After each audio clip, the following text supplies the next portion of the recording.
Quorum call. Madam Speaker.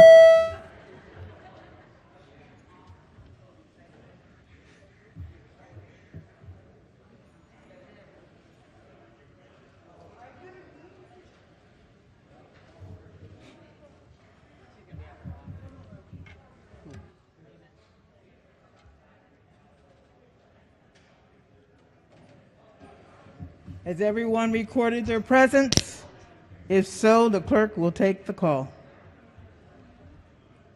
There being 124 members present, the House is now in session. Clerk will read the journal from the previous day. Annapolis, Maryland, March the 9th, 2021.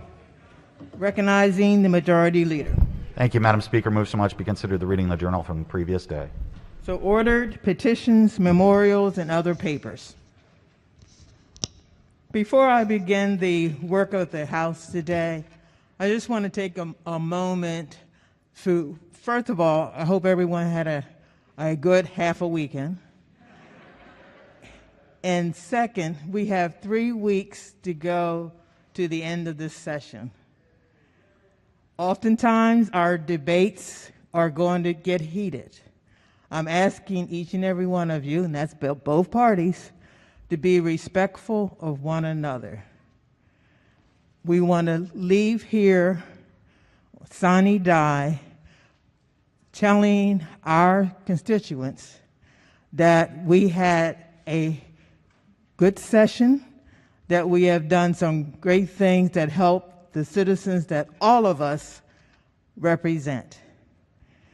And with that, I'm going to go to the first count. Report of the Committee on Health and Government Operations, report number 19. Clerk will read the bill. House Bill 920, Open Meetings Act definition, administrative function. Favorable amendments. Amendment number 1. Recognizing the committee chair. Thank you, Madam Speaker. I move to recommit that bill to the HGO committee. All in favor signify by saying aye. Opposed? The bill has been sent back to committee. Quorum call. Madam Speaker.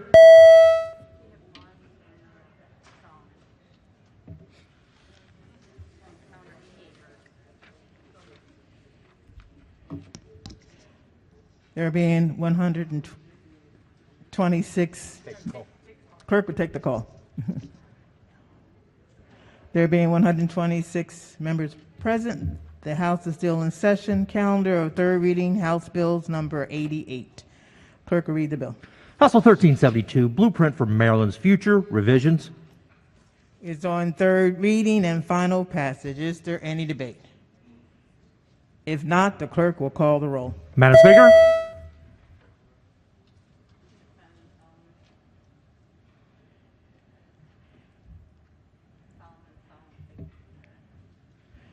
Has everyone recorded their vote? Does anyone care to change their vote? If not, the clerk will take the call. There being 93 votes in the affirmative, House Bill 1372, having received the constitutional majority, is declared passed.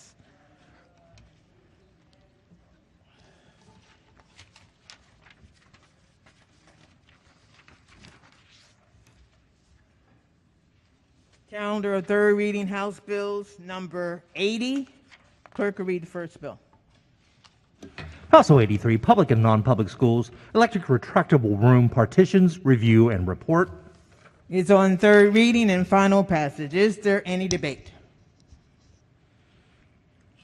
If not, the clerk will call the roll. Madam Speaker.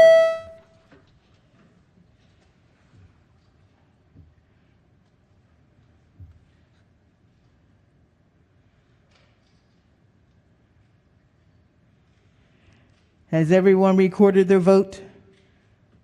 Does anyone care to change their vote? If not, the clerk will take the call.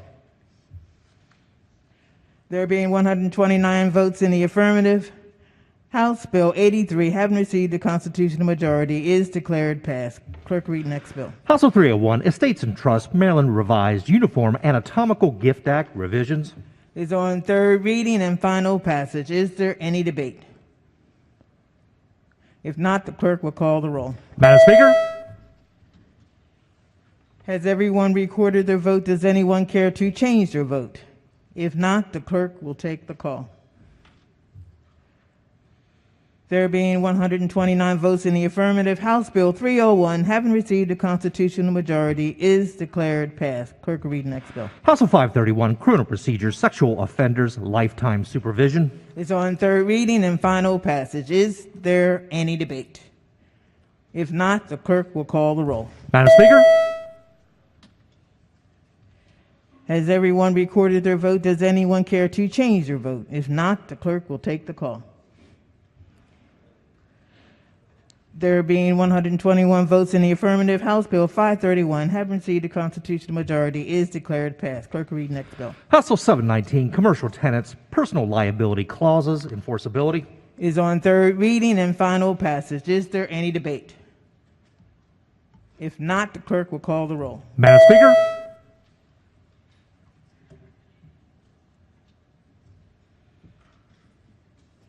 Has everyone recorded their vote?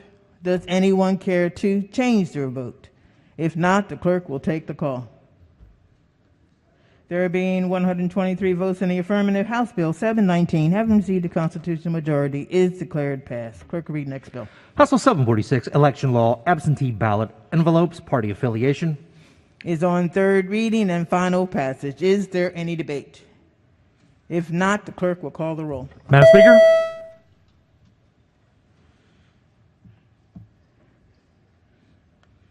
Has everyone recorded their vote? Does anyone care to change their vote? If not, the clerk will take the call. There being 133 votes in the affirmative, House Bill 746, having received a constitutional majority, is declared passed. Clerk will read the next bill. House Bill 1153, Names of Entities with Physician Membership Approval Requirement Exemption. Is on third reading and final passage. Is there any debate? If not, the clerk will call the roll. Madam Speaker, Has everyone recorded their vote? Does anyone care to change their vote? If not, the clerk will take the call. There being 131 votes in the affirmative, House Bill 1153, having received a constitutional majority, is declared passed. Clerk will read next bill. House Bill 1339, Child Support Guidelines. It's on third reading and final passage. Is there any debate? If not, the clerk will call the roll. Madam Speaker,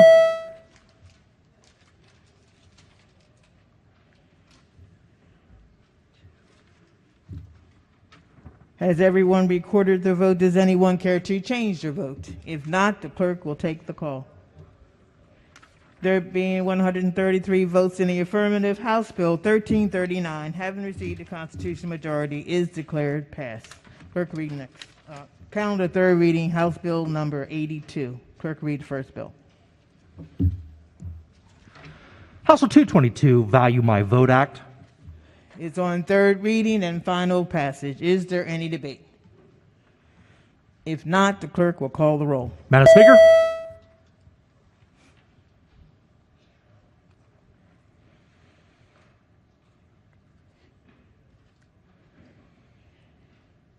Has everyone recorded their vote? The gentlelady from Hagerstown in the annex to explain her vote.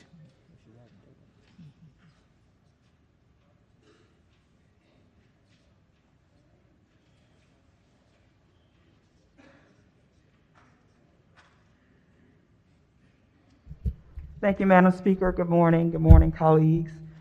I certainly gave this bill a lot of thought since it has been presented. And we all know that we don't want to encourage voter suppression. So if incarcerated individuals have the right to vote, we certainly want to make sure that that happens. But I feel that this bill was overreaching, far-reaching, particularly with the ombudsman. Who is this person?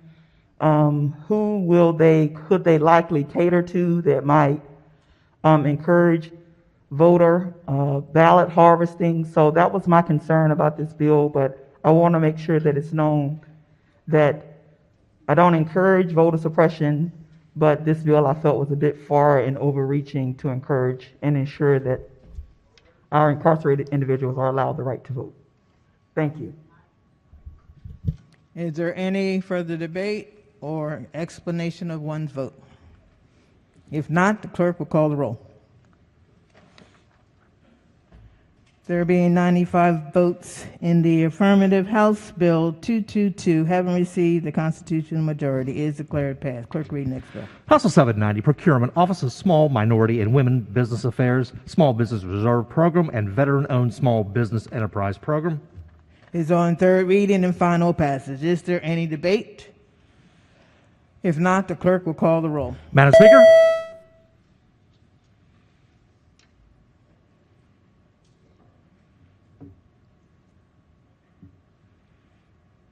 Has everyone recorded their vote? Does anyone care to change their vote? If not, the clerk will take the call. There being 133 votes in the affirmative, House Bill 790, having received the constitutional majority, is declared passed. Clerk, read the next bill. House Bill 885, Courts of Appeals and Special Appeals renaming. Is on third reading and final passage. Is there any debate? If not, the clerk will call the roll. Madam Speaker.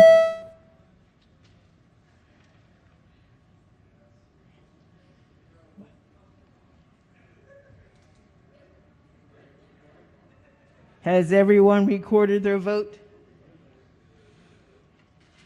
Does anyone care to change their vote? If not, the clerk will take the call. There being 125 votes in the affirmative, House Bill 885, having received the constitutional majority, is declared passed. Clerk, read next bill. House Bill 990, Maryland Department of Emergency Management, Establishment and Transfer of Maryland 911 Board.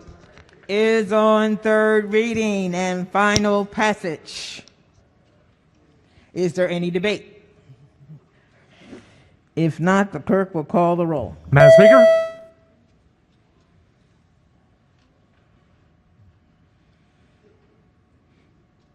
Has everyone recorded their vote? Does anyone care to change their vote? If not, the clerk will take the call. There being 134 votes in the affirmative, House Bill 990, having received the constitutional majority, is declared passed. Clerk, read next bill. House Bill 1091, State Procurement, Emergency and Expedited Procurements, Revisions and Reporting. Is on third reading and final passage. Is there any debate? If not, the clerk will call the roll. Madam Speaker.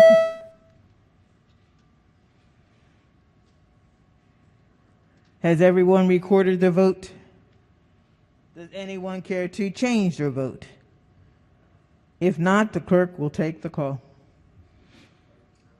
There being 112 votes in the affirmative, House Bill 1091, having received the constitutional majority, is declared passed. Clerk, read next bill. House Bill 1214, Procurement, Transparency, and Application to County Contracts. Is on third reading and final passage. Is there any debate?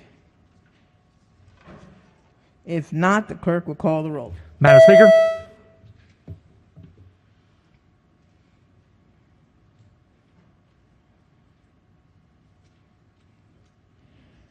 Has everyone recorded their votes? Does anyone care to change their vote? If not, the clerk will take the call. There being 96 votes in the affirmative, House Bill 1214, having received the constitutional majority, is declared passed. Clerk will read the next bill. Calendar third reading, House Bill number 85.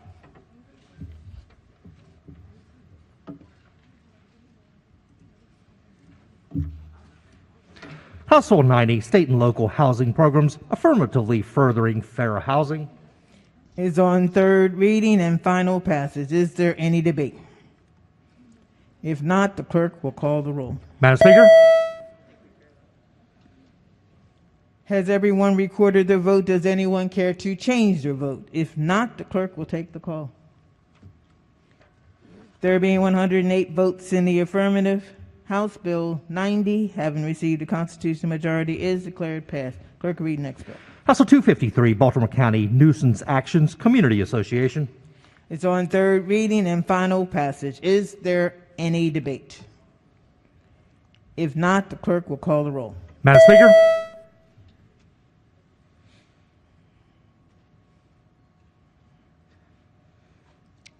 has everyone recorded their vote? Does anyone care to change their vote? If not, the clerk will take the call. There being 130 votes in the affirmative, House Bill 253, having received a constitutional majority, is declared passed. Clerk, read next bill. House Bill 615, Natural Resources, Sunday Deer Hunting and Archery Hunting Safety Zones, Prince George's County. It's on third reading and final passage. Is there any debate? If not, the clerk will call the roll. Madam Speaker,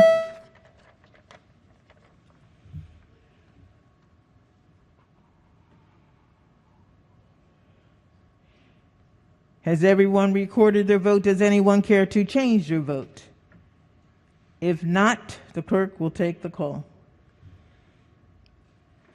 There being 122 votes in the affirmative, House Bill 615, having received the constitutional majority, is declared passed. Clerk, read the next bill. House Bill 840, Somerset County Natural Resources, Sunday Hunting. Is on third reading and final passage. Is there any debate? If not, the clerk will call the roll. Madam Speaker,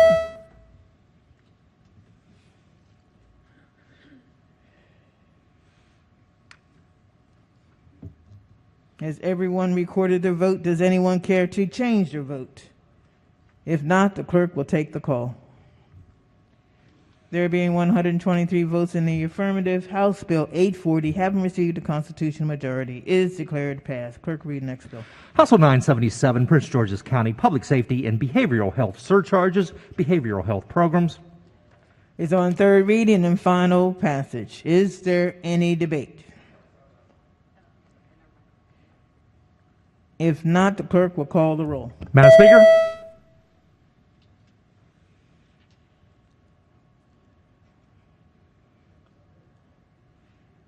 has everyone recorded their vote? Does anyone care to change their vote? If not, the clerk will take the call. There being 134 votes in the affirmative, House Bill 977, having received a constitutional majority, is declared passed. Clerk, read next bill. House Bill 1010, Prince George's County Payment in lieu of Taxes Agreements, Low Income Housing. Is on third reading and final passage. Is there any debate? If not, the clerk will call the roll. Madam Speaker,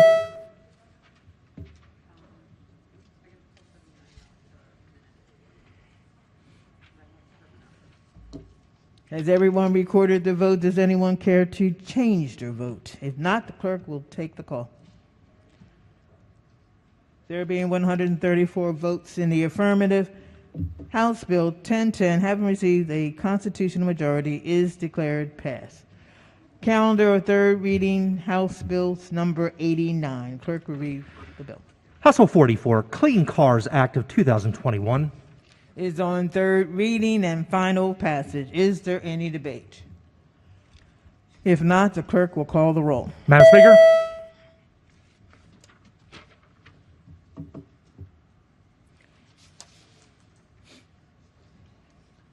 has everyone recorded their vote? Does anyone care to change their vote? If not, the clerk will take the call. There being 105 votes in the affirmative, House Bill 44, having received a constitutional majority, is declared passed. Calendar of third reading, House Bills number 78. Clerk, read first bill. House Bill 681, Task Force to Study the Maryland Orphans Courts.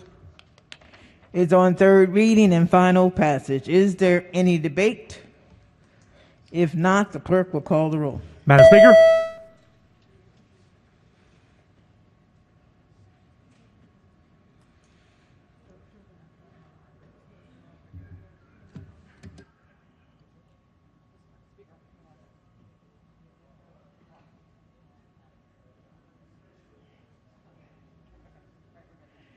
has everyone recorded their vote? Does anyone care to change their vote? If not, the clerk will take the call. There being 120 votes in the affirmative, House Bill 681, having received a constitutional majority, is declared passed. Clerk, read next bill. House Bill 872, Sheila E. Hickson Behavioral Health Services Matching Grant Program for Service Members and Veterans Establishment. Is on third reading and final passage. Is there any debate? If not, the clerk will call the roll. Madam Speaker, Has everyone recorded their vote? Does anyone care to change their vote? If not, the clerk will take the call. There being 133 votes in the affirmative, House Bill 872, having received a constitutional majority, is declared passed. Clerk, read next bill. House Bill 1008, Failure to Pay Rent Proceedings, Prohibition on Rent Increases, and Sealing of Court Records. It's on third reading and final passage. Is there any debate? If not, the clerk will call the roll. Madam Speaker,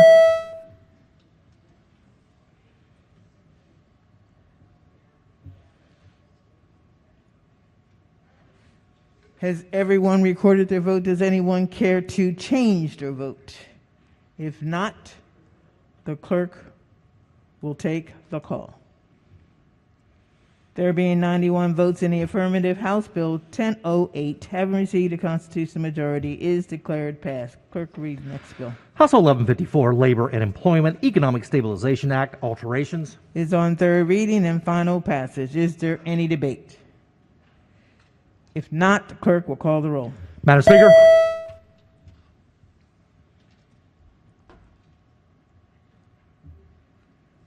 has everyone recorded their vote? Does anyone care to change their vote? If not, the clerk will take the call. There being 110 votes in the affirmative, House Bill 1154, having received a constitutional majority, is declared passed. Clerk, read next bill. House Bill 1178, Income Tax Subtraction Modification, First-Time Home Buyer Savings Accounts. Is on third reading and final passage. Is there any debate? If not, the clerk will call the roll. Madam Speaker,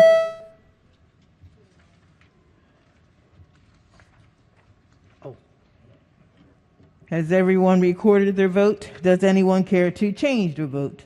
If not, the clerk will take the call. There being 135 votes in the affirmative, House Bill 1178, having received the constitutional majority, is declared passed. Clerk, read next bill. House Bill 1232, Alcoholic Beverages Manufacturers Licenses and Off-Site Permits. Is on third reading and final passage. Is there any debate? If not, the clerk will call the roll. Madam Speaker,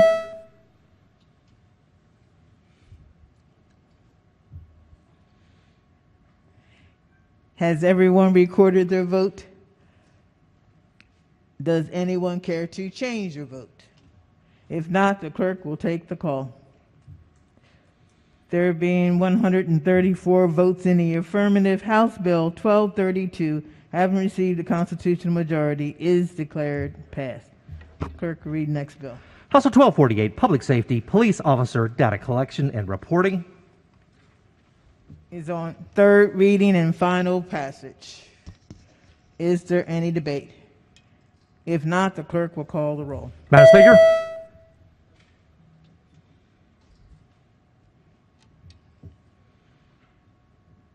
has everyone recorded their vote?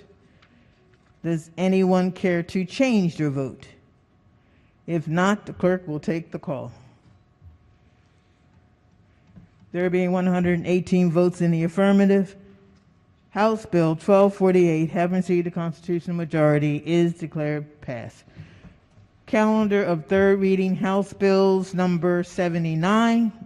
Clerk will read the first bill. House Bill 89, Correctional Services, Diminution Credits, Education. Is on third reading and final passage. Is there any debate? If not, the clerk will call the roll. Madam Speaker,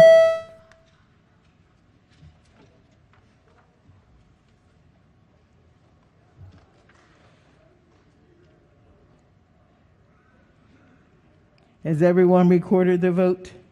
Does anyone care to change their vote? If not, the clerk will take the call. There being 91 votes in the affirmative, House Bill 89, having received a constitutional majority, is declared passed. Clerk, read next bill. House Bill 532, Gaming Video Lottery Terminals, Payout Percentages and Distribution of Proceeds. It's on third reading and final passage. Madam Speaker. Recognizing the minority leader. Thank you. Will the floor leader rise to answer a question? Yes. Thank you. Could you tell me what the blended rates for each of the locations will be under this bill? Do you mean the blended rates for going to the ETF or the blended rates for the operator's share? For the operator. Yes, I can. It will be 58% for Rocky Gap, 47% for Live, 47% for Horseshoe, 42% for Hollywood, 44% for MGM, and 53% for Ocean Downs. Okay. And can you explain to me why MGM is lower than Live? The different decisions that were made at the time when we first did this, and in this case, in this bill, we're trying to equalize things a little bit more. So we're adding some percentage points to a few places and subtracting from a few places, trying to get it closer. But we're only willing to make some, we're bringing it in a little bit closer in this case, and we're helping the MGM community in a different part of the bill. Okay. Thank you. Thank you, Madam Floor Leader. I just want to say, not rising as the minority leader, but as a representative from Anne Arundel County, this is a 2% tax increase on the casino in Anne Arundel County. It's higher than MGM, which was brought in later in the game, and still has an economic impact on the activity at Maryland Live. Maryland Live recently made a $250 million investment to expand their facility. And certainly with everything that's going on in our economy, I think this is a terrible time to increase taxes on one of Maryland's largest economic engines. So for those reasons, I'll be voting against this bill. Madam Speaker. Recognizing committee chair. I just want to correct the record. The delegate just said that Anne Arundel, the 2-point change, they're still receiving 3% more than the Prince George's location. You said just the opposite. So I want to correct the record for everyone and then explain further. The large casinos get a 6-point bump for owning their own slot machines. For the past many years, Anne Arundel, the Live location, was getting 8 points, and we're bringing them back in line with everyone else. And yet still, the Live location is receiving 3 more points than the Prince George's location, so that was incorrect. Thank you. Is there any further debate? If not, the clerk will call the roll. Madam Speaker.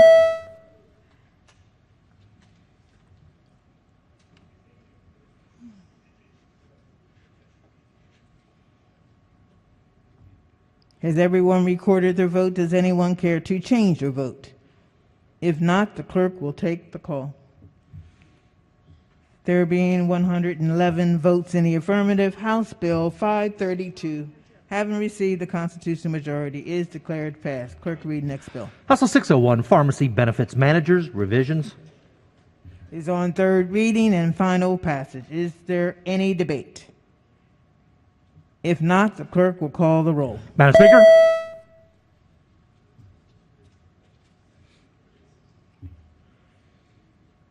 Has everyone recorded their vote?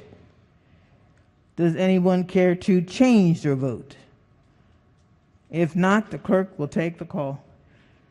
There being 133 votes in the affirmative, House Bill 601, having received the constitutional majority, is declared passed. Clerk, read next bill. House Bill 753, Education, Student Organized Peaceful Demonstrations, Student Discipline and Policy. It's on third reading and final passage. Is there any debate? If not, the clerk will call the roll. Madam Speaker.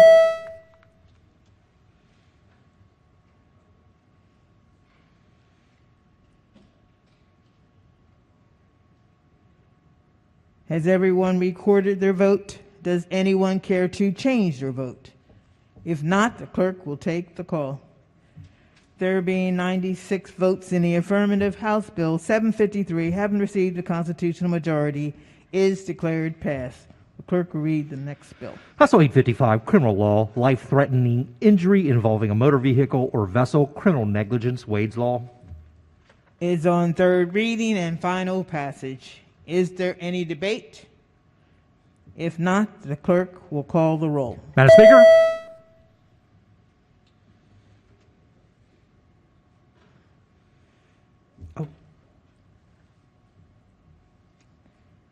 Has everyone recorded their vote?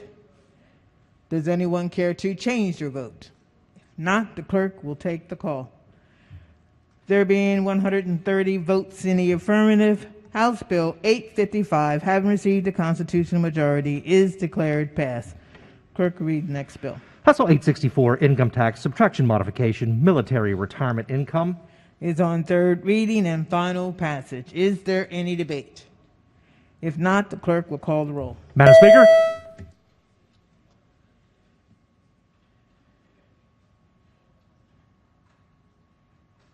Has everyone recorded their vote? Does anyone care to change their vote? If not, the clerk will take the call. There being 135 votes in the affirmative, House Bill 864, having received a constitutional majority, is declared passed. Clerk, read the next bill. House Bill 883, Allegheny County Alcoholic Beverages Class B, D, beer, wine, and liquor license. Is on third reading and final passage. Is there any debate?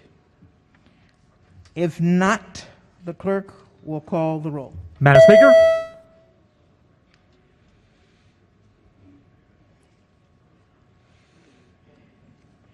Has everyone recorded their vote? Does anyone care to change their vote? If not, the clerk will take the call.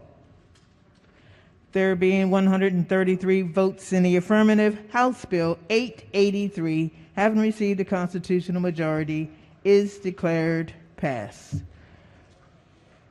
Calendar of third reading, House Bills number 81. The clerk will read the first bill. House Bill 522, Public Schools, School Resource Officers, and School Security Employees, revisions. Is on third reading and final passage. Madam Speaker. Recognizing the gentleman from St. Mary's. Thank you, Madam Speaker. You just go a couple questions for the floor leader.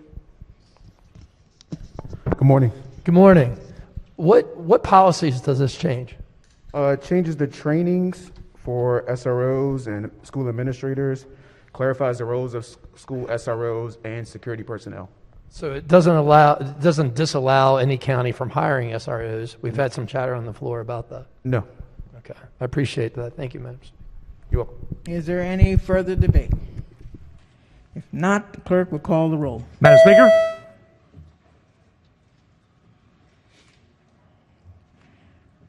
Has everyone recorded their vote? Does anyone care to change their vote? If not, the clerk will take the call. There being 93 votes in the affirmative, House Bill 522, having received a constitutional majority, is declared passed. Clerk will read the next bill. House Bill 804, Taxes, Whistleblower Reward Program, and Statute of Limitations for Tax Collections. Is on third reading and final passage. Is there any debate? If not, gentleman from Calvert. Thank you, Madam Speaker. I honestly wasn't thinking about speaking of this bill, but there's something about it that really bothers me, and that is it's the word allegation, just the fact that someone makes an allegation, at least that's my understanding of the bill, and they call in an allegation, and it just seems to me like it's very Orwellian, kind of like a thought crime. It's like, oh my gosh, I don't like my employer, or I don't like this person, I don't like my neighbor, or I have information about certain tax items. I'm going to go ahead and report them. And I think this is just really bad policy because it pits neighbor against neighbor. It pits employee against employer. It's really, really bad policy, and for all those reasons, obviously, I'm going to vote red. Thank you. Is there any further debate? If not, the clerk will call the roll. Madam Speaker?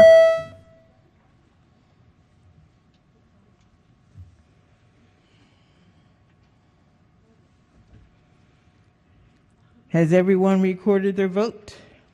Does anyone care to change their vote? If not, the clerk will take the call. There being 96 votes in the affirmative, House Bill 804, having received a constitutional majority, is declared passed. Clerk will read the next bill. House Bill 865, Historic Revitalization Tax Credit, Small Commercial Projects, Alterations. Is on third reading and final passage. Is there any debate? If not, the clerk will call the roll. Madam Speaker?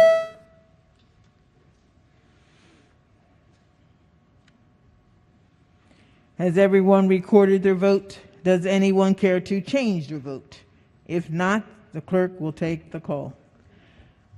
There being 136 votes in the affirmative, House Bill 865, having received a constitutional majority, is declared passed. Clerk will read the next bill. House Bill 882, Work Group to Study Partial Expungement. Is on third reading and final passage. Is there any debate? If not, the clerk will call the roll. Madam Speaker.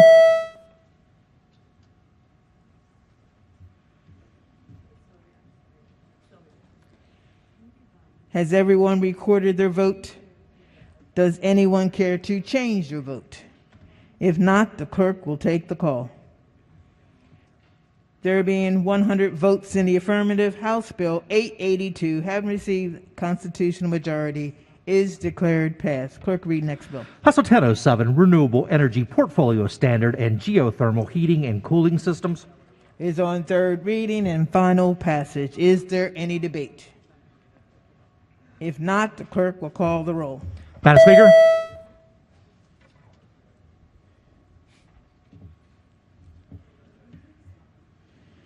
Has everyone recorded their vote? Does anyone care to change their vote? If not, the clerk will take the call. There being 113 votes in the affirmative, House Bill 1007, having received a constitutional majority, is declared passed. Clerk, read next bill. House Bill 1250, Task Force to Study the Laws of Intestacy in Maryland. Is on third reading and final passage. Is there any debate? If not, the clerk will call the roll. Madam Speaker.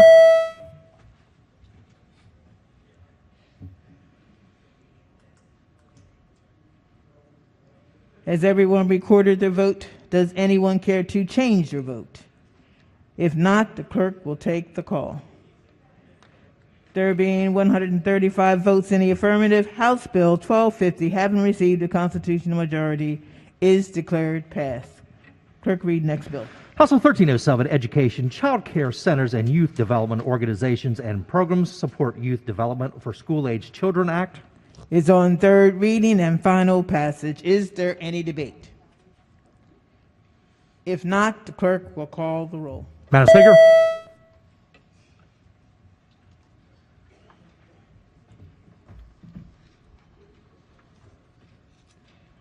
Has everyone recorded their vote? Does anyone care to change their vote? If not, the clerk will take the call. There being 133 votes in the affirmative, House Bill 1307, having received a constitutional majority, is declared passed. Calendar of third reading, House Bills number 77. The clerk will read the first bill. House Bill 23, Personal Information, State and Local Agencies, Restriction on Access, Maryland Driver Privacy Act. It's on third reading and final passage. Is there any debate? Madam Speaker. Recognizing the gentleman from Western Maryland. Thank you, Madam Speaker. I don't know if the floor leader on the bill was here, but I did have a question. It's my good friend from Baltimore County. This bill, from what my understanding of it is, attempts to restrict state and local agencies, primarily or predominantly agencies that have driver information, MVA, things like that, from cooperating with other governmental agencies. Is that a fair basic summation of it? Yeah, specifically with ICE. Okay, that's what I wanted to get at. It's really specifically with one federal governmental agency that is involved in enforcing federal immigration and customs law. Is that correct? That would be fair to say. Okay, thank you very much. I just wanted to confirm that. Very briefly on the bill, Madam Speaker. On the bill. I understand what we're trying to do here. We try to do it in many, many, many bills, it seems, this session, last session, I'm sure sessions to come. But I simply want to encourage people to understand this. We are not in Congress. We do not control the immigration laws of the United States of America. We do not control the enforcement of the immigration laws of the United States of America. We do not operate as an island that the state of Maryland can adopt all of its own policies to attempt to infringe upon or to prevent the operation of the immigration laws of the United States of America.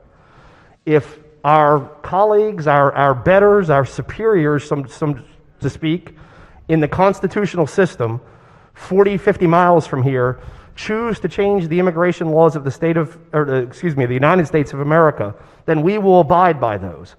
But we keep doing things to say, well, in Maryland, we ought to basically take the immigration laws of the United States and throw them out, because we will not do anything to attempt to assist in their enforcement with our federal partners. We've had a change in presidential administrations. The enforcement of immigration law obviously is changing. It's changing at the southern border dramatically. We don't need to keep doing these things that put our state out there as a counterpoint to our federal partners in immigration. And that's all this bill is designed to do. And I think that it continues to set a precedent that is not availing and does not comport with what we should be doing as a state. When the federal government comes and says, hey, legitimately, I need to know this person's information. It's within a database, within your files. Why we have to keep putting up blocks and roadblocks over and over and over again in bill after bill to let ICE do their job under federal law is beyond me. Thank you, Madam Speaker.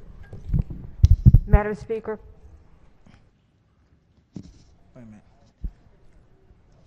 Gentlelady from Prince George's. Thank you very much, Madam Speaker.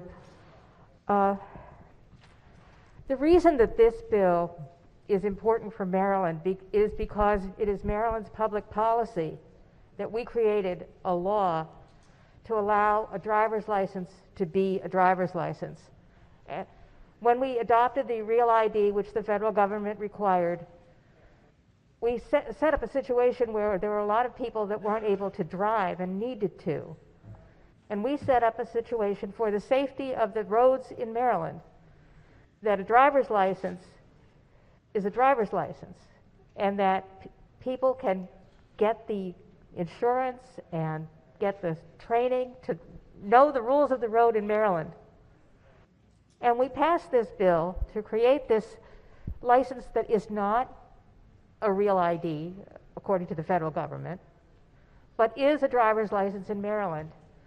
And this agency of the federal government adopted practices in Maryland that undermine our safety on the roads of Maryland, because we have these driver's licenses and they are using them, or were using them, to track down people and deport them. There was a young man from Prince George's County who is originally from Costa Rica and has lived in Prince George's County for many years. Like many immigrants, he was eligible to get a license in Maryland, and he did everything required to obtain this license. He had no idea that ICE would have access to the information. In testimony in support of this act, he said that ICE doesn't just know I'm a driver. They have my address, my personal information. It is stressful never knowing when ICE could show up at my door. My driver's license is my means of survival. This is what he needs to support his family. I urge support for this bill. Madam Speaker. The floor leader. Thank you, Madam Speaker. Just very briefly, Madam Speaker, this bill has been narrowly tailored with the help of the Department of Corrections, Department of Motor Vehicles, and the state police that have all come on board to understand that we are just narrowly tailoring it to simply prohibit the inspection of documents without a valid warrant. And I don't think that's unreasonable, number one. And number two is, it's a state policy that we have come up with that we're not going to volunteer information about people who are not doing anything of significant or serious criminality to federal law enforcement. We're going to handle it on our own. And so that's what this legislation does. I think it's fair, and we have worked all session long with the interested parties to make sure that it is a compromise that works, but also doesn't go too far. I look forward to voting in favor of it, Madam Speaker. Gentleman from Talbot. Thank you, Speaker. And I won't go on too long. I'm rising in opposition to this bill. And I hope everybody in the chamber will think about this, because on the one hand, we're enacting laws encouraging whistleblowing. We're not giving notice to people who are having the whistle blown on. These are law-abiding Maryland citizens. And then meanwhile, we're passing all these protections. Now, I'm very sympathetic to the situation that many are in, who are in Maryland, who are here unlawfully. Many of them are in a dire situation. That, to me, does not justify bending the system, and bending the system to benefit those who are here unlawfully while we raise the bar and, in my view, disregard our constitutional due process rights. We're doing that here today. We're putting laws in place, creating legal jeopardy through allegations, unproven facts that people have done things illegally. These are Maryland citizens. They're doing nothing but being citizens. And meanwhile, we have another class of people that we're changing the rules for, and we're creating protection after protection after protection, and they're here unlawfully. Yes, their situation is dire. Yes, we need to do something to help them.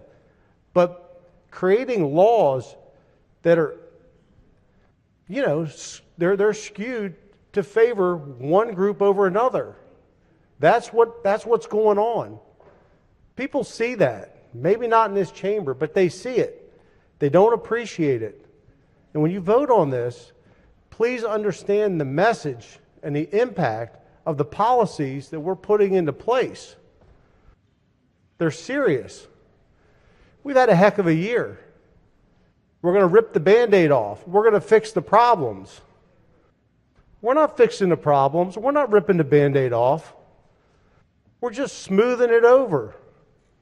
We're just going to smooth it over and let things kind of ride. We're going to work it out. Let's rip the Band-Aid off and fix it.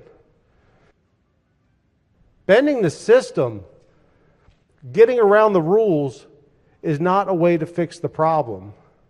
That's what this bill does. It bends the rules. It bends them the wrong way. I'm opposed to it. I hope you will recognize why I'm opposed to it, and I hope you will join me in putting a red up. Thank you, Speaker. The gentleman from Baltimore County in the annex. And the sponsor of the bill.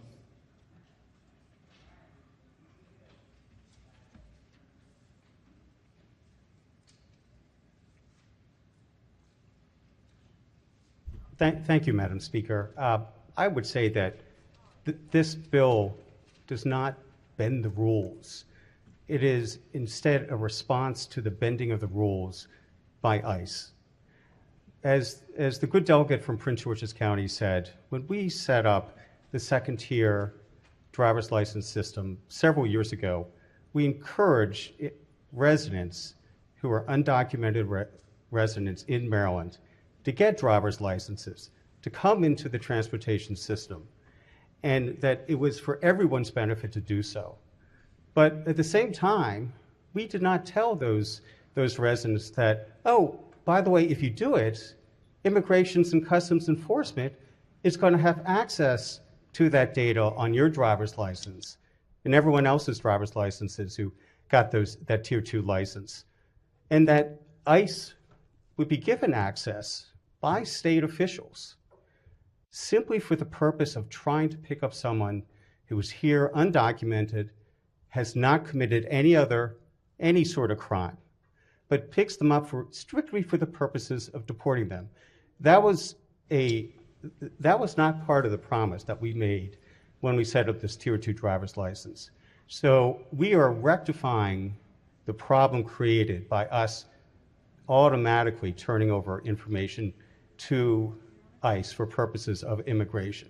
Now, if it's for purposes of criminal immigration enforcement reform, that is fine.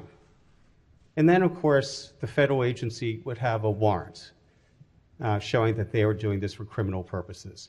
And they can provide that to the state, and that's what this bill provides.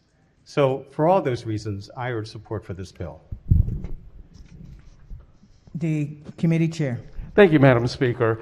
To me, the issues are really rather simple. Do you want the people who are driving on the roads to have driver's licenses?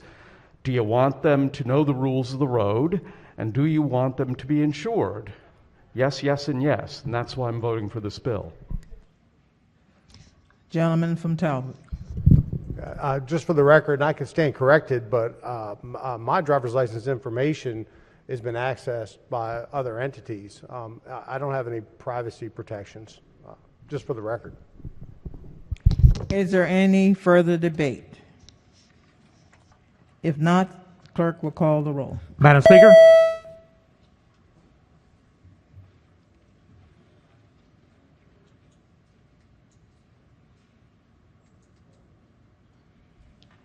Has everyone recorded their vote? Does anyone care to change their vote? If not, the clerk will take the call. There being 84 votes in the affirmative, House Bill 23, having received a constitutional majority, is declared passed. Clerk, read next bill. House Bill 71, Juvenile Services Education Board and Program Establishment Powers and Duties. Is on third reading and final passage. Is there any debate? If not, the clerk will call the roll. Madam Speaker?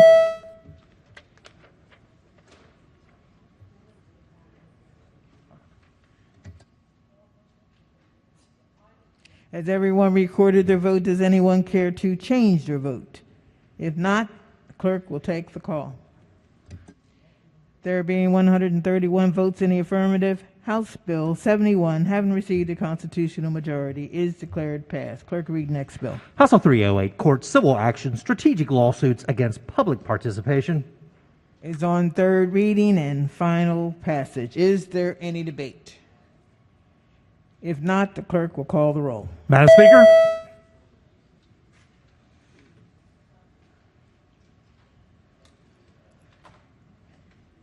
Has everyone recorded their vote? Does anyone care to change their vote? If not, the clerk will take the call. There being 94 votes in the affirmative, House Bill 308, having received a constitutional majority, is declared passed. Clerk, read next bill. House Bill 316, Conditions of Pretrial Release, Home Detention Monitoring. Is on third reading and final passage. Is there any debate? If not, the clerk will call the roll. Madam Speaker?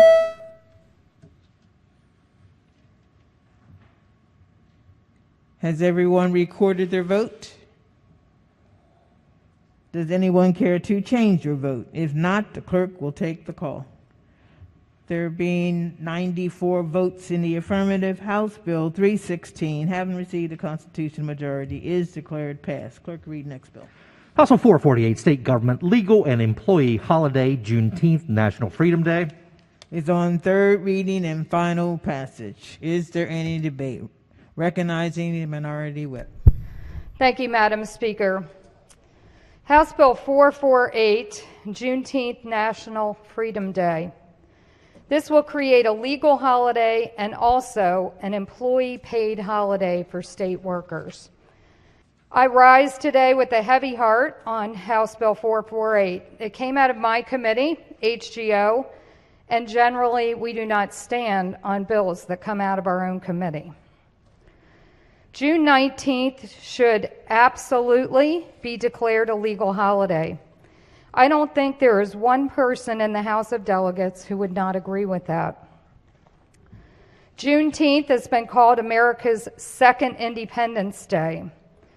June 19th, 1865 was a legal start, but the work of abolishing racism had not begun. We as Americans are facing the immoral, destructive, and abhorrent practice of slavery and racism head on today. Every one of us has declared racism to be a sin, and together we must work to destroy it in our culture. The question is not, should Juneteenth be a holiday? Yes, yes, yes, it should. The question is today, in the midst of a global pandemic that is crushing segments of our workforce and economy. When we have more than 1 million Marylanders on unemployment, should we give the 71,000 state workers a paid day off? I asked, I pleaded, I begged leaders here in the House of Delegates to make this a legal holiday that we could all get behind without it being a paid day off. We do that with so many holidays. The fiscal note enumerates 4 types of holidays: school, bank, legal, and state employee holidays. There are 16 legal holidays in Maryland. State employees are not paid for all of them. There are 12 paid holidays. That's 2.5 weeks of paid holiday time for state workers. And I believe beyond a shadow of a doubt that Juneteenth should be a legal holiday. It's overdue. Today, I cannot go home to my district and tell the struggling unemployed, underemployed, waiting to go back to work, the small businesses that are on the brink of bankruptcy, that they have to pay taxes to give 72,000 state workers another paid day off. State workers are great. This isn't about state workers. State workers have a generous benefit package.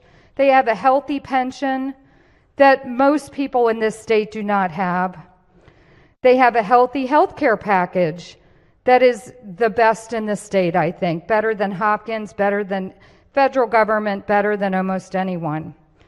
And days off. They get 12 holidays off, 11 on a non-election year, 12 on an election year. Now they'll get 13. They get up to 25 days of annual leave. That's 5 weeks of paid days off. And they get 3 weeks of sick leave. So for our senior members of the state employee workforce, that's 10.5 weeks of paid days off. How can we go home to our district and tell people that state workers who currently get up to 10.5 weeks of paid time off are going to get another paid day? When you do the math, they can take almost 1 day a week off the entire year. And again, this is not about state workers. They're great. Many of them work very hard. But as a small business owner, I could never offer that kind of benefit package. No business can give an employee 1 day paid per week off. State workers in this budget are getting a 4.5% pay raise. Some are getting more than that. They're getting a $1,000 bonus. What do we tell the gym owner, my good friend, who has put his entire life savings into a gym that's been closed for the better part of a year, and the people that work for him? The restaurants, the cooks, the servers, dishwashers, who will never get this generous leave policy, and the owner who cries every night because she may lose it all. The musician, the artist, the concert venue, the hospitality worker, hotels, resorts, Ocean City. Employees and businesses are wondering if they can even open their doors next month. Who will pay for this paid day off? The fiscal note says it's multiple millions. It's the people who pay the taxes that will not get this 13th paid holiday this year. It's the people who pay the taxes that don't get 3 weeks of paid sick leave and up to 25 annual paid days, who are not getting a $1,000 bonus, and they're not getting a 4.5% pay increase. I desperately want to vote for this bill, but I cannot burden those people with a multi-million-dollar bill to help people who had a paycheck over this entire pandemic. For all the Marylanders struggling to keep the lights on and pay their car payment, I'm voting no. For all the small businesses, the gym owners, the musicians, the hospitality workers, the retail workers, the delivery drivers that supply restaurants, for Ocean City, for service workers, and so many more taxpayers, I have to vote no. And hopefully the Senate will send this bill back to us as a Juneteenth legal holiday. And then I will enthusiastically vote yes for this bill. Thank you, Madam Speaker. The Vice Chair of the Health and Government Operations Committee in the Annex.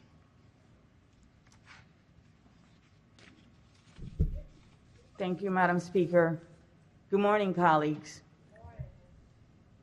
Our budget reflects our value system, our values, our principles.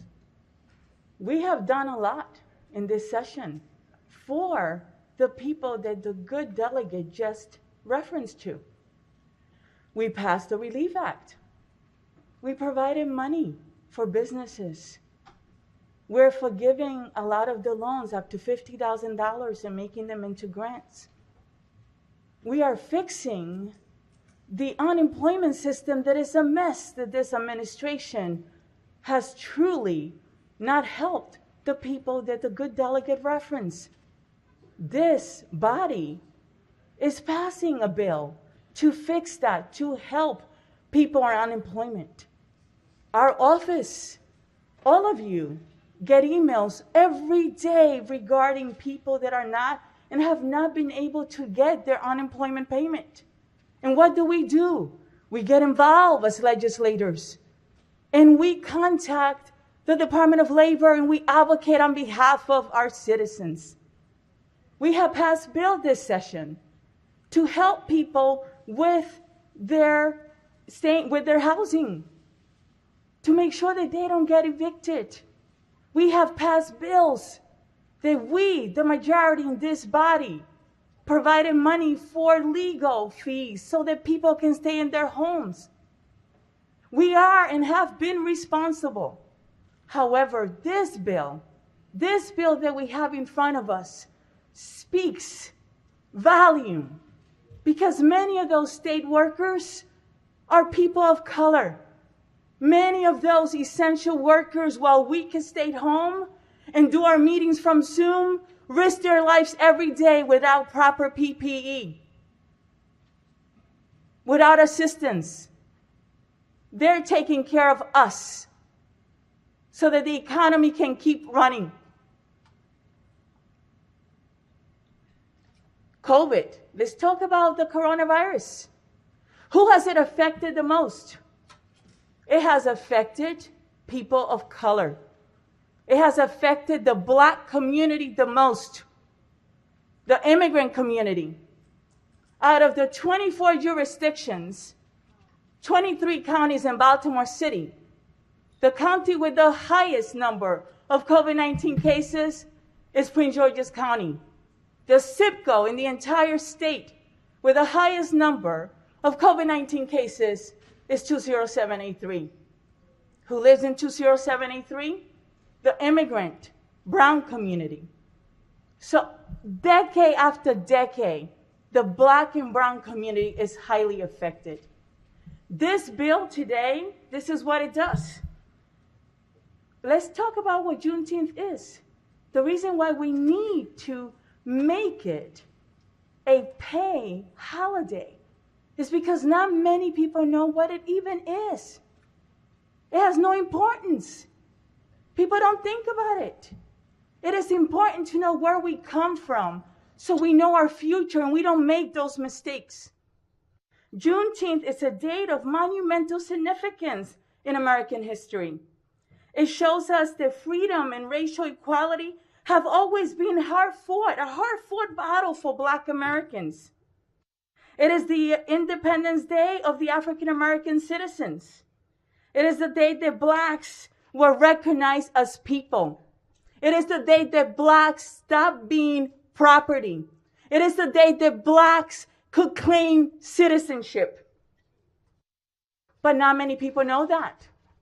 So we are making a value system decision here to make sure that the 6 million people that live in Maryland know what that day stands for, the significance of it. So when they see someone that looks like me, they can think about what that community has gone through. when we see these bills in the Health and Government Operations Committee, and we see the data on health disparities, it is shameful. And it happens because it has not been a priority, because public health has been underfunded. And this is the year that we must act. And then we must do something for that community, because yes, we are worth it. And if we have to spend to make sure that those mistakes of the past do not happen, to make sure that it's taken seriously, then I will vote green, because it's worth it. Maryland is the home to two incredible African American abolitionists, inspiring leaders like Harriet Tubman and Frederick Douglass. So yes, Maryland needs to do this for them. This bill honors their legacy and reminds generations to come that for Black communities in America, justice has often been delayed. We're always an afterthought. So yes, this is the time to act. This is the time to vote for this bill. It is the time to make it a priority, because we are worth it. Thank you.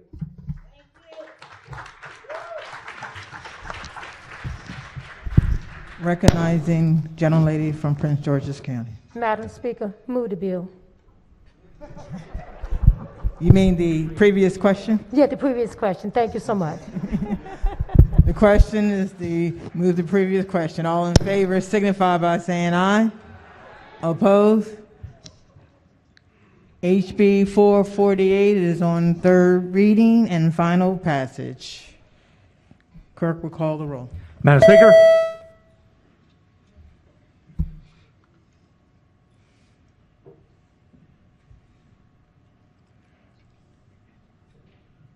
Has everyone recorded their vote?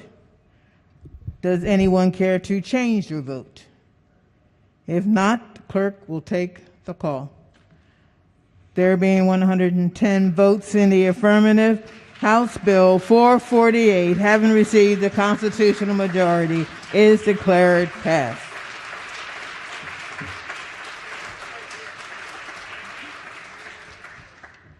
Clerk will read the next bill. House Bill 527, St. Mary's County Human Relations Commission, equal treatment. Is on third reading and final passage. Is there any debate? If not, the clerk will call the roll. Madam Speaker.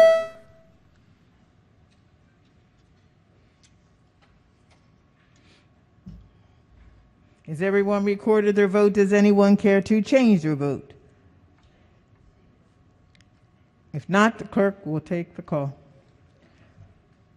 There being 135 votes in the affirmative, House Bill 527, having received a constitutional majority, is declared passed. Clerk will read next bill. House Bill 565, Health Facilities, Hospitals, Medical Debt Protection. Is on third reading and final passage. Is there any debate?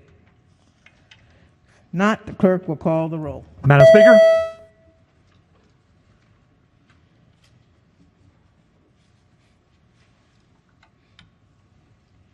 Has everyone recorded their vote? Does anyone care to change their vote? If not, the clerk will take the call. There being 134 votes in the affirmative, House Bill 565, having received the constitutional majority, is declared passed. Calendar of third reading, House Bills number 72. The clerk will read the first bill. House Bill 299, State Board of Physicians, Genetic Counselors, Licensing. Is on third reading and final passage. Is there any debate? If not, the clerk will call the roll. Madam Speaker.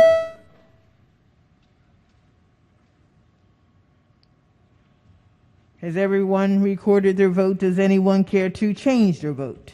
If not, the clerk will take the call. There being 131 votes in the affirmative, House Bill 299, having received the constitutional majority, is declared passed. Clerk, read next bill. House Bill 436, Enoch Pratt Free Library Operating Hours and Funding. Is on third reading and final passage. Is there any debate? If not, the clerk will call the roll. Madam Speaker,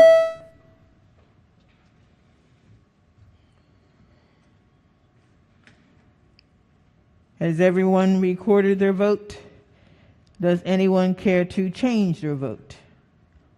If not, the clerk will take the call. There being 107 votes in the affirmative, House Bill 436, having received a constitutional majority, is declared passed. Clerk, read next bill. House Bill 456, Correctional Officers Retirement System, Kent County. It's on third reading and final passage. Is there any debate? If not, the clerk will call the roll. Madam Speaker, has everyone recorded their vote? Does anyone care to change their vote? If not, the clerk will take the call.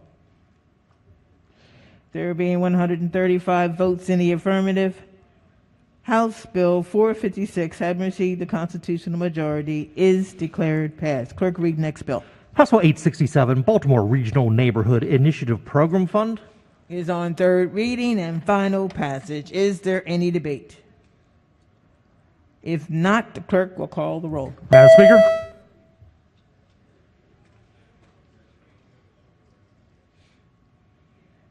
has everyone recorded their vote? Does anyone care to change their vote? If not, the clerk will take the call. There being 105 votes in the affirmative, House Bill 867, having received the constitutional majority, is declared passed. Clerk, read next bill. House Bill 891, Higher Education Hunger-Free Campus Grant Program, established. Is on third reading and final passage. Is there any debate? If not, the clerk will call the roll. Madam Speaker,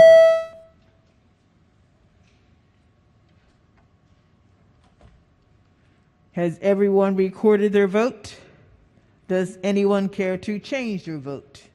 If not, the clerk will take the call.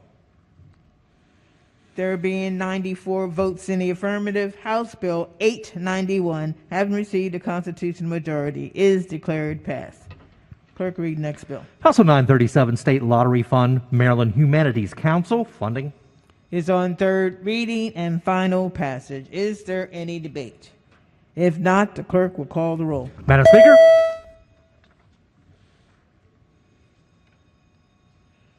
has everyone recorded their vote? Does anyone care to change their vote? If not, the clerk will take the call. There being 134 votes in the affirmative, House Bill 937, having received the constitutional majority, is declared passed. Clerk, read next bill. House Bill 1148, Secretary of Health, School-Based Health Centers, Guidelines and Administration of Grants. It's on third reading and final passage. Is there any debate? If not, the clerk will call the roll. Madam Speaker,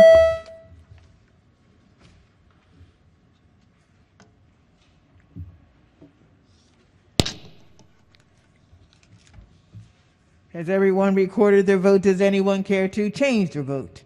If not, the clerk will take the call. There being 94 votes in the affirmative, House Bill 1148, having received the constitutional majority, is declared passed. Special order calendar number 73. Clerk will read the bill. House Bill 1173, Calvert County Public Facilities Bond. Favor report is amended and adopted. Recognize the maker of the motion. Madam Speaker, all my questions have been answered. Thank you. Okay. Are there any additional amendments to the bill to its title? I see somebody getting up. Hearing none, the bill is ordered printed for third reading.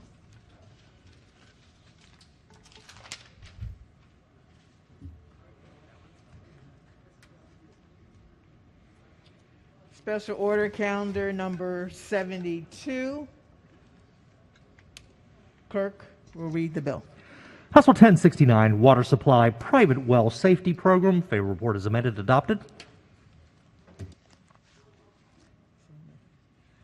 The gentleman from Talbot in the annex.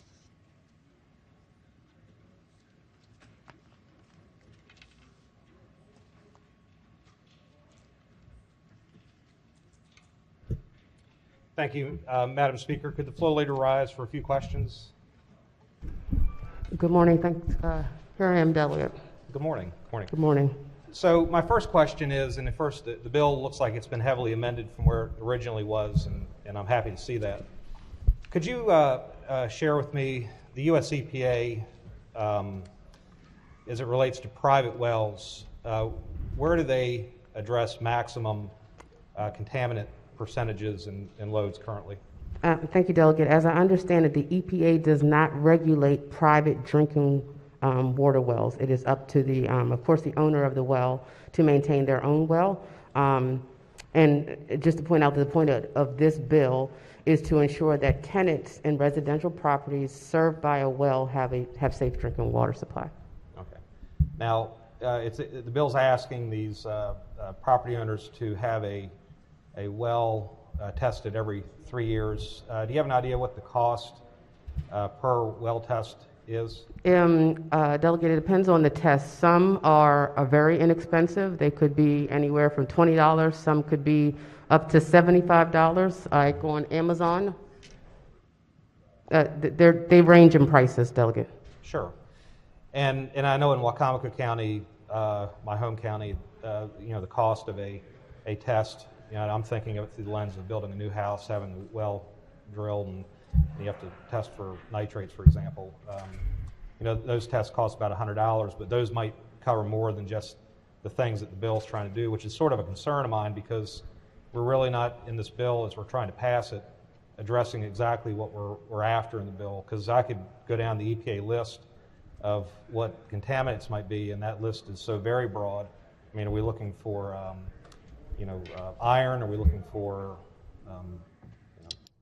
lead? What are the things that we're actually after? And I think that if I read the bill correctly, we really don't know the answer to that. And I think the cost of those tests come down to how much are we drilling down and what are we really looking for. And I'm just curious if you could speak to what that may be. I can a little bit.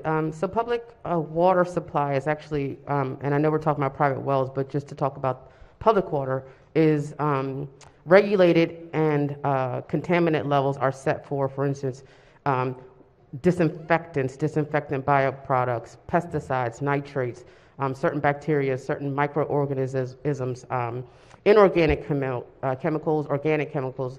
And so there is, I guess, a set standard per se, and the well water would follow those, I believe, those same regulations.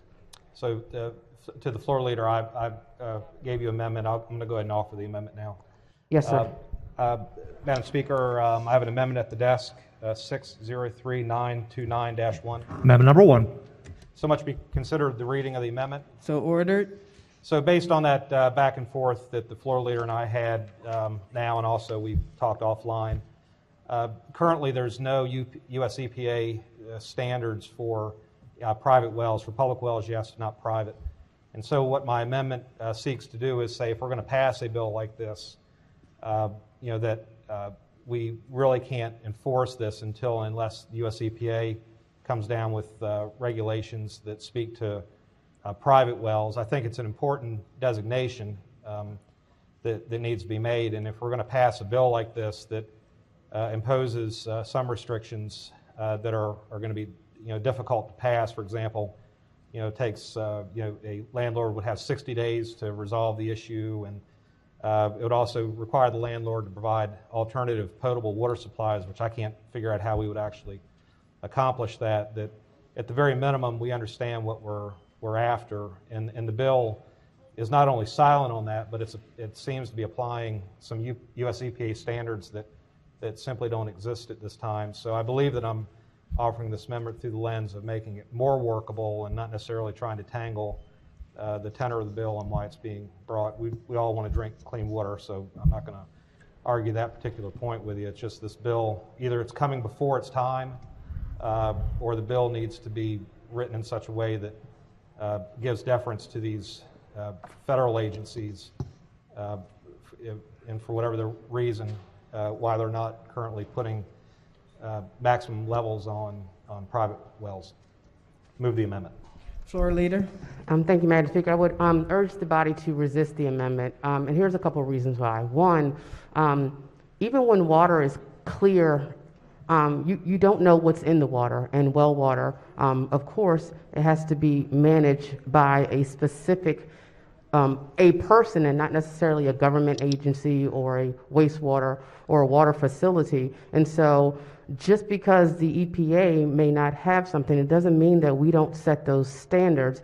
And just to be clear, it is required at minimum that yearly anyone with a water, well water, private well water has to maintenance and get it checked every year. So this is not a heavy lift. And I would argue also that if the water is deemed contaminated for a rental property, the owner of the property has the ability to remedy it within 60 days if it is possible to do so, and of course provide the water. If you're providing a home for someone, you have to provide safe drinking water, cooking water, bathing water, and so it's not. I don't think it's hard to make sure that happens for somebody that you're renting a property to. So I would urge the body to reject the amendment. Madam Speaker.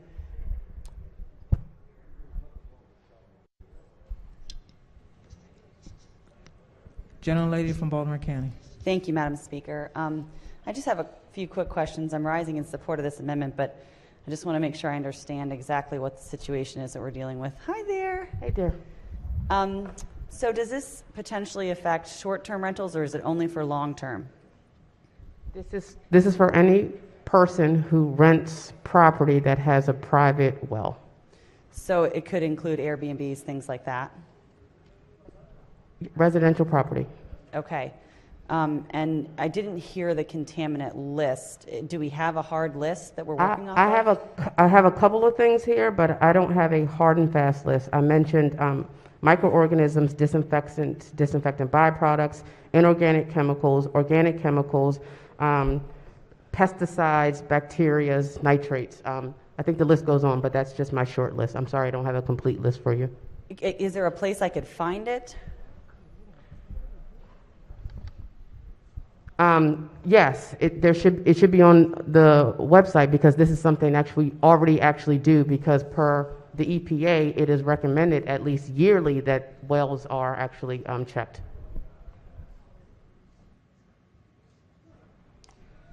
On the national primary drinking water regulations, you can find that list. It's called the National Primary Drinking Water Regulations. Okay. Is that laid out somewhere in the bill so that people regulated by the EPA.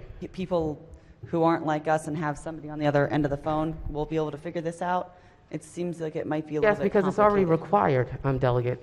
Well, it's not, because I own a property just like that, and it's not. You own a well? I own a well, yes. It's recommended that it is checked per year.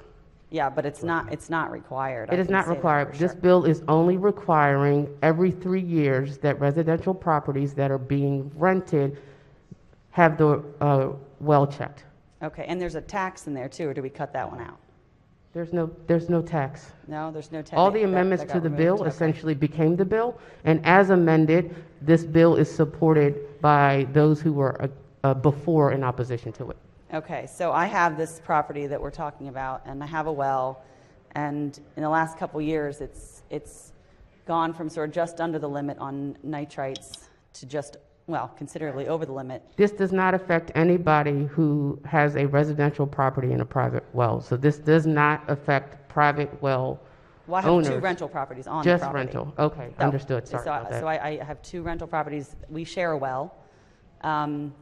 In order to remove nitrites, I don't know if the body understands this, you can't absorb them through your skin. You have to consume them for them to be absorbed. So you have to remove them from only the drinking water. You do not need to remove them from the bath water, things like that. Does this bill differentiate in any way so that somebody like me wouldn't have to put a $15,000 reverse osmosis filter onto the water that goes into my grass later, or I use for livestock or my farming?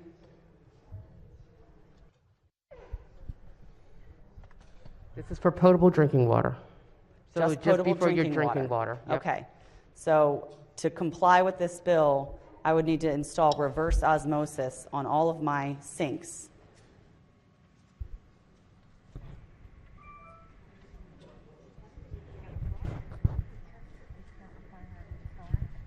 No, I mean, you would only need it if you had an issue, if I do. there is contamination. Yes, I have an issue. I have a high nitrite level. Then you would have to remedy it for yourself. Right. So And your on tenant. one sink in my home, I do put a reverse osmosis filter. Then it sounds like you're fine, Delegate. But not in my rental properties because people only stay there a few days, and nitrites accumulate in the body. It's like eating 16,000 hot dogs. Well, at Delegate, once. the question would be, how often do you check your well water? Do you? I check it once a year, but that's because but it's over. Yeah. It's over the limit, right? So how much money is I guess the I'm state gonna having a make? hard time understanding the hypothetical. You say every year you test your well. And it's and over so the you limit. would, and if, well, you would already be recommended under the current regulations to manage your water contamination. So this does not affect you. I'm trying to understand your question. I'll explain it then. At my house, I have 4 sinks. I only filter the water for one sink. I put a multi-$100 filter for one sink. I have 2 rental units that share a well with me. They don't have the filter because in order to be made sick by a high nitrite level, you have to consume that every day, not just a small exposure like eating a hot dog. So I have not filtered that because no one stays on the property for more than a few weeks at a time, and therefore the levels are very low. That is hard for us. I guess I understand, and I would make the quick assessment that this would not apply to you. How would it not apply to me? Depending on the level of nitrate. So the question is what is the level that is consumable and unconsumable? And so whatever that level would be, you would know. So while I said these contaminants, there are still certain levels within there. So if you're saying, oh, it just may have some nitrate, I mean, that's not the same as a certain level. Okay, well, let's say that my level comes back this year and it's over the limit. Madam Speaker, point of order. I'm trying to just determine if we're on this amendment. We are on the amendment. I'm supporting the maker of the amendment. Madam Speaker, this is a point of order. It seems to be a personal conversation about a personal situation as opposed to the amendment. I'm just asking us to stay on the amendment, please. Madam Speaker, I'm Are you on the supporting amendment. the amendment? Yeah, I'm trying to understand what the bill actually does so I can explain why I support the amendment. And I still think we're all a little bit confused about what this bill actually does. But I think that, you mean directly on the amendment, because it does seem like you're talking about your personal situation. The bill should be as it relates to anyone. So you're kind of trading there.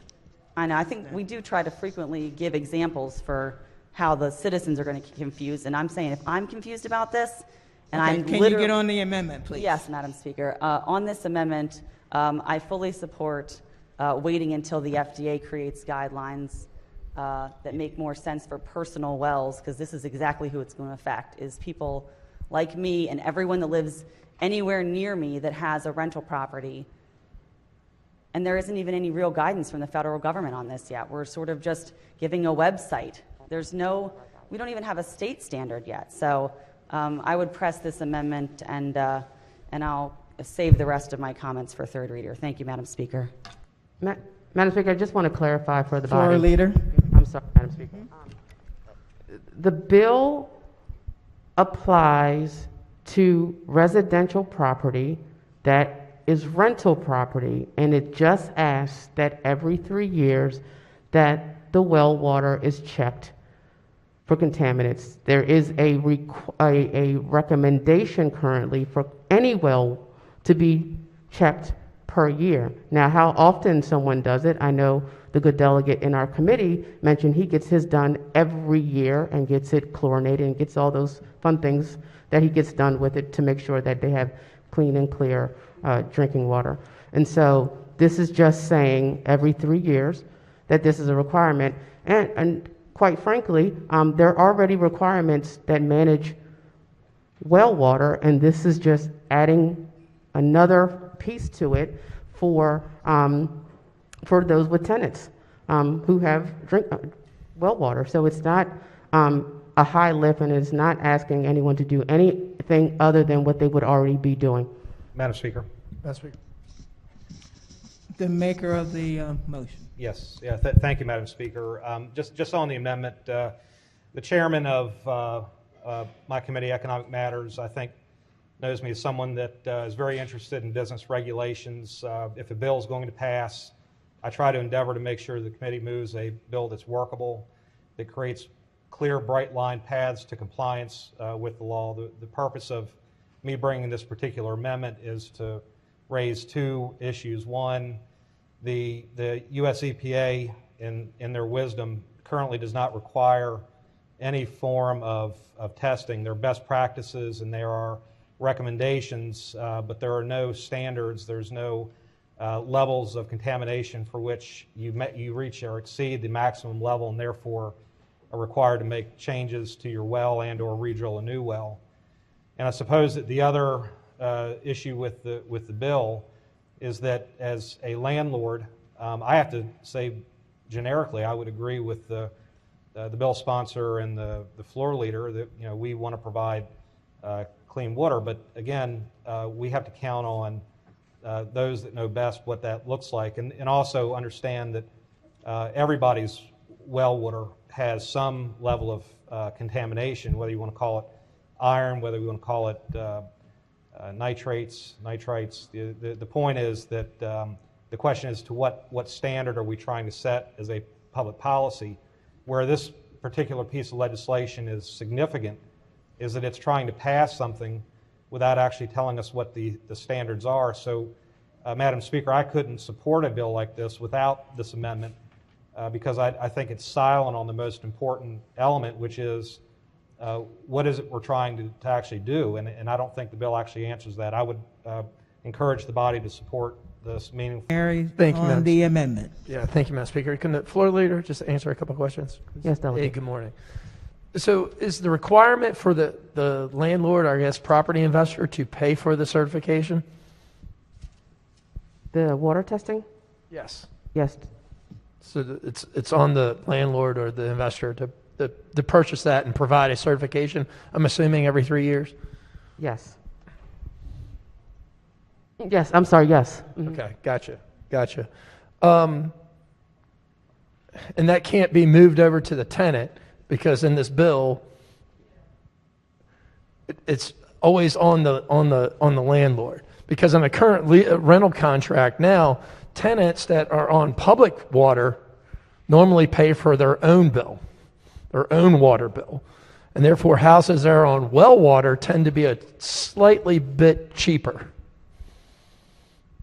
because they don't have that normal $30, $40 a month charge. Correct? You can't reassign that fee over to the tenant. You'd have to make it up some other way, correct? I have to be honest, I'm not 100% sure I understand your question. Are you asking, can the landlord pass the fee back onto their tenant? I would argue, like any other rental contract, if it's in the rental lease to do so, I would say that they probably could have said. If it's not, I would say no. Okay. And I understand you're trying to levy this as if it were a water bill, per se. You're saying correct, that because the water bill doesn't exist on when you have a private well.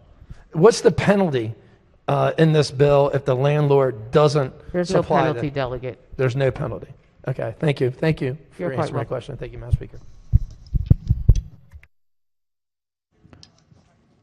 Maker of the motion, are you still pressing your amendment?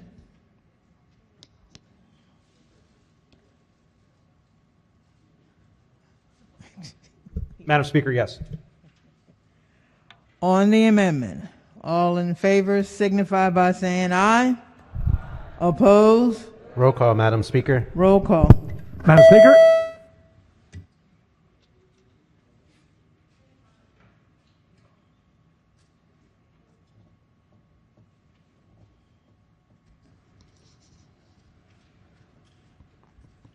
Clerk will take the call. The amendment fails. Are there any gentlemen from Talbot? Thank you, Madam Speaker. I've got an amendment at the desk. It's number 853226/1. Amendment number 1. Move so much be considered the reading of the amendment. So ordered. Thank you. This amendment, ladies and gentlemen, this amendment would create a 5 to 7 year requirement for testing on all the counties on the Eastern Shore and Anne Arundel County. I apologize for not being able to communicate with all my colleagues who represent those areas. This has kind of come around pretty quickly. We heard discussion about EPA, water quality, wells, people focusing on wells. And, I just want to remind everybody in the body, I'll give you an example from my district, my home county, Talbot County. In St. Michael's, we've got a situation where, most food service businesses have to put a water filter on their public water because of the quality that comes out. That water is not being tested. My father was a dentist, and if you're raising a child in Easton, most pediatric dentists will tell their parents not to use tap water when their children are brushing their teeth because there's too much fluoride in the water. That's on public water, not private well water. We have, in those, at least on the Eastern Shore, we have a large number of properties that are on well systems, so we're very familiar with them, and I'm sure that's a situation in other places in Maryland. Personally, I can tell you I've got this past year 2 or 3 constituent issues where they couldn't get the health department to approve their water testing. They had to get 3 or 4 different entities to do the water test just to get it approved by the health department, which was a standard existing requirement. So this is a challenge that we're creating for property owners. Most importantly, what I wanted to share with everybody, and the reason I put this amendment together, and it's important for people in those counties that are identified in the bill, is that Maryland is unique. Our dirt is unique. Hydrologically, the counties listed in this amendment are known for having clay, gravel, and sand in their soil. Those soils do a better job of filtrating water than other soils in other parts of the state. We're very unique in that, and that our state is so different. But if you, I don't know if anybody, I checked on the committee testimony. I spoke to a well driller. That well driller serves on the well drilling board for the state of Maryland. I explained to him what was being proposed in the bill. His reaction to me is this is completely unnecessary. It's onerous. People are free to get their wells tested. However, to set a parameter in talking to him, a recommendation would be if you want to set something, then go with 5 to 7 years. Anything more frequent than that would be unnecessary and cumbersome. So I put this amendment together. It's an important amendment. I know we've talked about this a lot today, but it's an important amendment for those of us in these areas. This will affect a lot of property owners, and we're going to hear about it if this becomes law. It's a sound amendment. I didn't see, in a witness testimony, I didn't see any science supporting the criteria that's been put in the bill. We talked about science in the last amendment. It seems like the number 3 years, was kind of picked out of the air as, oh, we're just going to require these tests be done every 3 years. The best I can give to the body is that I talked personally to an expert, probably one of the most renowned experts on the Eastern Shore in well drilling, and their recommendation to me was 5 to 7 years. This is a very reasonable amendment. It's a good amendment. And just keep in mind that this is a statewide requirement.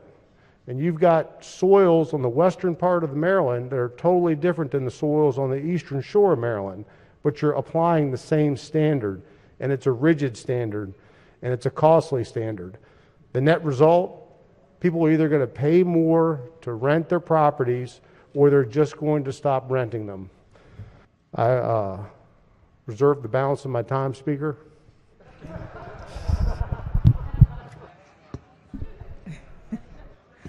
The floor leader. Thank you. Thank you, Madam Speaker. Thank you, Delegate. I hate to ask a question for a question, but do you know how often the current counties that you speak of actually test their well water? Well, the counties don't test the well waters, the property owners do. I But right understand, now, but there's no you've offered counties. there's no requirement that the well water be tested right now. So there isn't a county and a health department recommendation that the well water is checked every year? There may be a recommendation, Mhm. but I'm not aware of a requirement, and I could be I'm wrong. sorry, I meant to say recommendation, wrong R. Okay, either or. I'm not the expert on this, but to my knowledge, to the best of my knowledge, there is no requirement. I know the property, a property that we have has been on a well since 1977, and I'm not aware of any requirement for us to test our well. So per the counties listed in their health departments, it is recommended that the well be checked every year. Okay. Okay, so I'm listing that to you, and I'm guess I'm trying to figure out per the counties. You talked about what the counties and your professionals recommended 5 to 7 years, but it would be interesting to know of those residents in those counties how often they actually check their wells. If the recommendation is per year. Exactly. There are a lot of questions about wells and well maintenance, and those questions should probably be answered before we make a law, which I think would support this amendment. But for me, I went to the expert, the lead person that knows more about drilling wells and well safety than anyone around. He serves on the well drilling board. I don't think the well drilling board participated in the committee's hearings. I don't know if anyone took the time to contact them, but they know everything about well drilling and hydrology. In fact, when I discussed this amendment with him, he referred to this as hydrologic regions 1 and 2 in Maryland. And I think there are 5 hydrologic areas in Maryland, but I don't think they're referenced by regulation or code. Okay, so I would, first of all, ask the body to resist the amendment.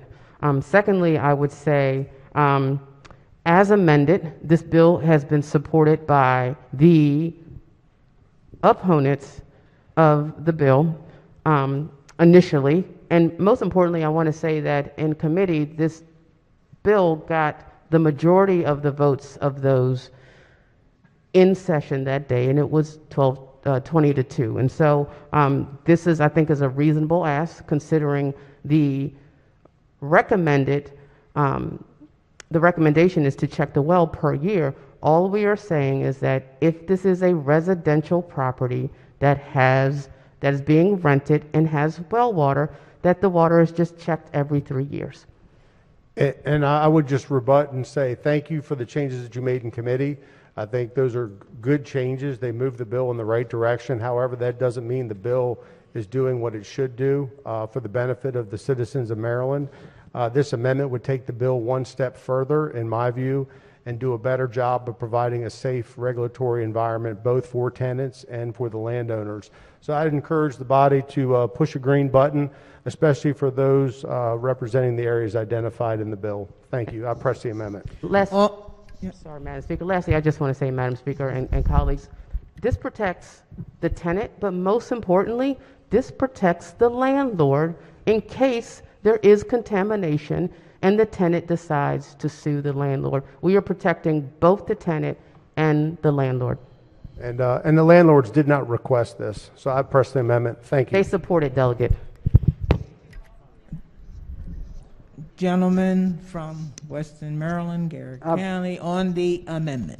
I would like to rise in support of the amendment. I'm just a little disappointed that the maker of the amendment didn't ask Garrett and Allegheny County to join in, so a little late for that. But in any event, would the floor leader rise for a question, please? Yes, Delegate. I've looked at this bill, and I didn't have much time to do it, but looking at the bill, the rewrite has taken out a lot of the things that were really objectionable. Just for information purposes, I was a sanitarian for 10 years and worked in the county health department in environmental health. in regulated water wells. I was also an administrator of Water and Sewer Authority for 18 years and regulated a lot of systems that had water wells. And I just want to mention in this bill what still is remaining, so just to be sure, I will have a question. No problem. Do you know what page you're on, sir? Pardon? What page you're on? I'm not on the page. I just Okay. have a list of questions here that still, I just want to make sure that I'm clear on what still remains. I think there's a provision still in the bill that there are requirements that the landlord has to put in the lease that would require rental property to have the rental leases to have a provision that the tenant would be notified if and when the water was tested and give them the results. Is that correct? If there's contamination, delegate, yes. And also, you'd indicated that the testing would require every 3 years. And you indicated that the testing would have to be paid for by the landlord or the property owner. Is that correct? That was the question from the delegate, I believe, from St. Mary's, asking about the cost. The landlord would pay for it, but what I mentioned is that if the lease agreement decided to potentially have the cost incurred or refunded by the tenant, then that would be between the tenant and the landlord. But the landlord would pay for that, sir, yes. I'm not going to go into detail with that. I will save it probably for third reading, and I don't want to get into that. Now, if there is contamination found, the test is done as required by the property owner or the landlord.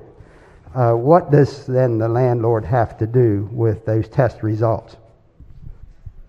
I'm sorry, are you talking about the test results if contamination is discovered? If it's discovered or not discovered, isn't there a provision still in the bill that the property owner has to notify Yes, the disclose to the tenant? tenant the results of the water quality testing. And isn't it also required that they have to notify the local health department and the Maryland Department of Environment? If it's contaminated, delegate. Yeah, so wouldn't this not impact local expenditures and add more duties and responsibilities to the local health department and also to the Maryland Department of Environment? If the water is contaminated, And that's only if the water is contaminated. The water may not be contaminated, and therefore there would be nothing for any agency or department to do. right. And so therefore, by requiring a test every 3 years, and if and when the water was contaminated, then there would be certain requirements and expectations that a landlord would have to do something to fix it, and obviously the landlord would, in my opinion, it would be his obligation, responsibility, and duty to do that. But then with no provisions for enforcement and no penalty, what would make the landlord do that if you had a landlord that wasn't responsible? Well, Delegate, this would be like any rental property. When something happens with the property, it is the landlord's responsibility to maintain that their tenant has a safe place to live, make sure they have heat, make sure they have water. So this would be the same thing. If the water is determined to be contaminated, the bill requires that they, of course, notify the appropriate officials, but most importantly, let the tenant know and remediate the issue within 60 days. And if that also means providing water, they can provide water. If they decide that they want to put them up in a hotel in a month while they remedied it, they could potentially do that too, but it is the landlord's responsibility to ensure that the tenant has drinkable water. Yeah. Going back to the maker of the motion and his amendment to add more time to this testing, having had the experience that I did with as a sanitarian, the county health departments and the Maryland Department of Environment does everything they can do to make sure that when those wells are drilled, they're drilled properly. They do inspections of those wells to make sure they're properly grouted. They require tests when they're initially constructed to make sure that they're not contaminated, and they also require chemical tests we're unsure here in this, and we had a previous amendment that said that wanted to have it so that the state has parameters and requirements and certain things that they test for.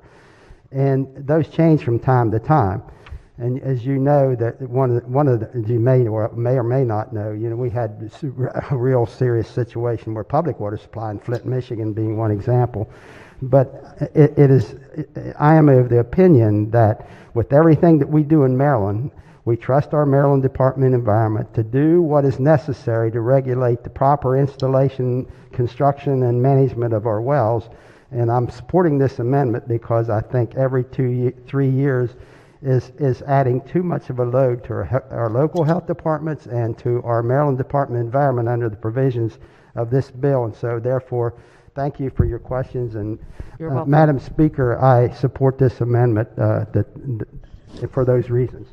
The committee chair? Yes, I'm unable to pull up the amendment on my laptop. Was it 5 years or 7 years? Madam Speaker, can I respond? John, the maker of the amendment. It was 5 to 7 years. 5 to 7 years? Yeah, 5 to 7. Well, wouldn't that be like setting the drinking age at 18 to 21? I mean, which is it, 5 or 7? I mean, we can't write a law like this. That's kind of, well, it's an Eastern Shore type amendment. You know how we do things. Well, okay, 5 to 7 years. All right. Well, I would urge the body to reject the amendment on both substantive and technical grounds. Substantively, I think the floor leader has made a very good argument for the bill as it stands now. But even if we did want to expand it to either 5 or 7, I think we'd have to say either 5 or 7. And so I ask for you not to vote for this amendment. Okay. Gentlemen, still pressing your amendment, right? Yes, Madam Speaker. Thank you. On the amendment, all in favor signify by saying aye. Oppose? Roll call. Madam Speaker?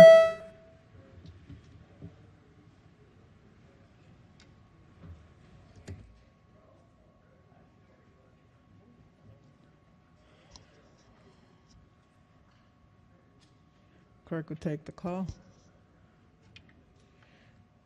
The amendment fails. Is there any additional amendments to the bill to its title? Hearing none, the bill is ordered printed for third reading. Quorum call. Madam Speaker?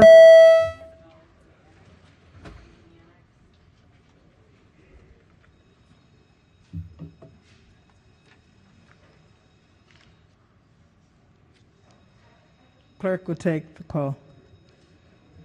There being 134 members present, the House is still in session. Calendar of third reading House bills number 66. Clerk will read the first bill. House Bill 226, Baltimore City Complete Streets Program Funding, Traffic and Vehicle Monitoring Systems. Is on third reading and final passage. Is there any debate? If not, the clerk will call the roll. Madam Speaker?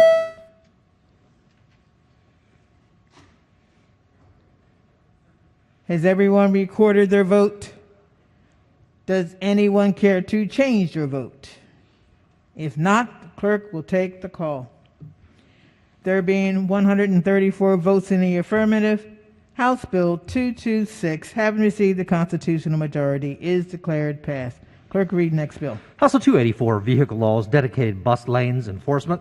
Is on third reading and final passage. Is there any debate? If not, the clerk will call the roll. Madam Speaker?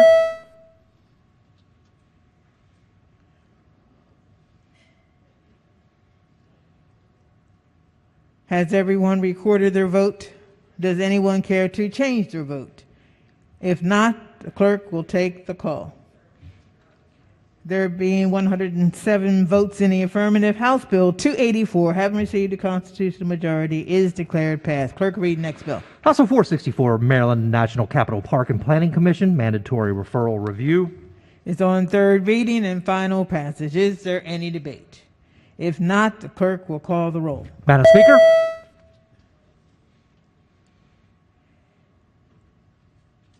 Has everyone recorded their vote? Does anyone care to change their vote? If not, the clerk will take the call.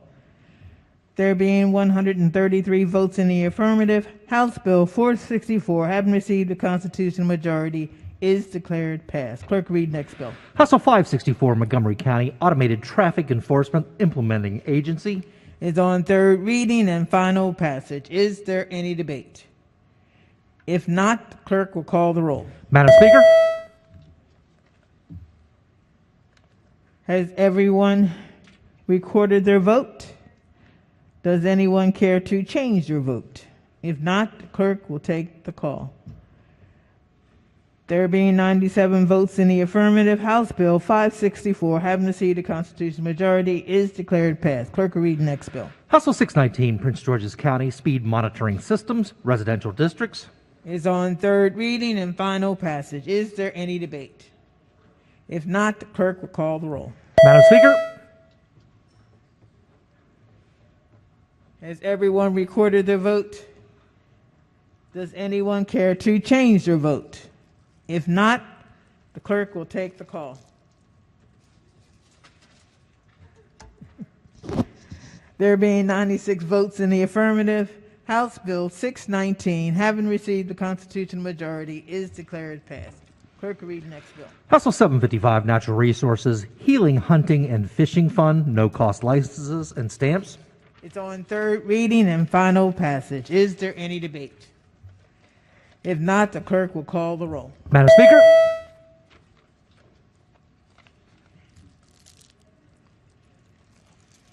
Has everyone recorded their vote? Does anyone care to change their vote? If not, the clerk will take the call. There being 135 votes in the affirmative, House Bill 755, having received a constitutional majority, is declared passed. Clerk, read the next bill. House Bill 801, Calvert County Public Safety, Buildings Used for Agritourism. It's on third reading and final passage. Is there any debate? If not, the clerk will call the roll. Madam Speaker.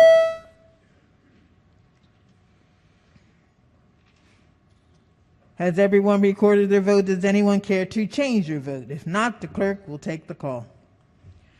There being 135 votes in the affirmative, House Bill 801, having received a constitutional majority, is declared passed. Clerk, read the next bill. House Bill 802, Calvert County Sunday Hunting. Is on third reading and final passage. Is there any debate? If not, the clerk will call the roll. Madam Speaker. Has everyone recorded their vote? Does anyone care to change their vote? If not, the clerk will take the call.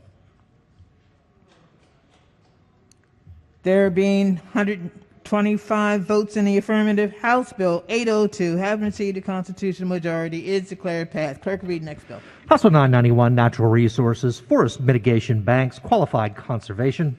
Is on third reading and final passage. Is there any debate? If not, the clerk will call the roll. Madam Speaker.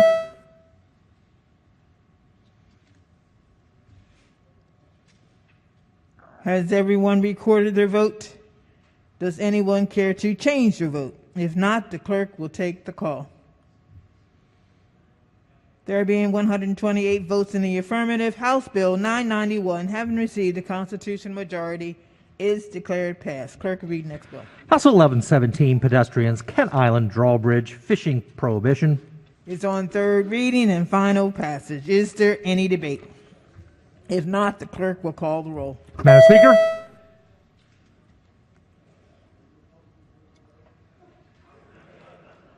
Has everyone recorded their vote? Does anyone care to change their vote? If not, the clerk will take the call. There being 133 votes in the affirmative, House Bill 1117, having received a constitutional majority, is declared passed. Calendar of third reading House Bills number 67. Clerk will read the first bill. House Bill 529, St. Mary's County Alcoholic Beverages Distillery On-Site Consumption Permit. Is on third reading and final passage. Is there any debate? If not, the clerk will call the roll. Madam Speaker. Has everyone recorded their vote, does anyone care to change their vote? If not, the clerk will take the call. There being 134 votes in the affirmative, House Bill 529, having received a constitutional majority, is declared passed. Clerk, read next bill. House Bill 814, St. Mary's County Alcoholic Beverages Licenses, Annual Fees. Is on third reading and final passage. Is there any debate? If not, the clerk will call the roll. Madam Speaker.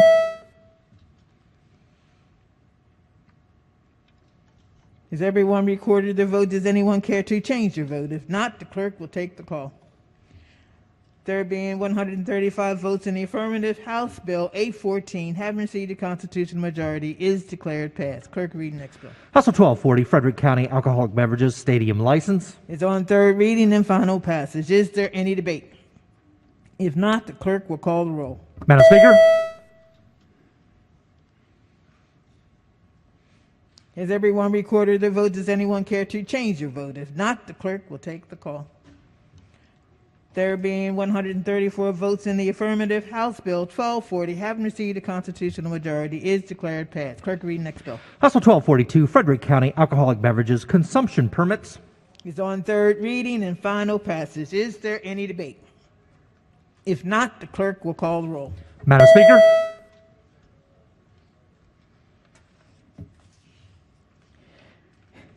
Has everyone recorded their vote?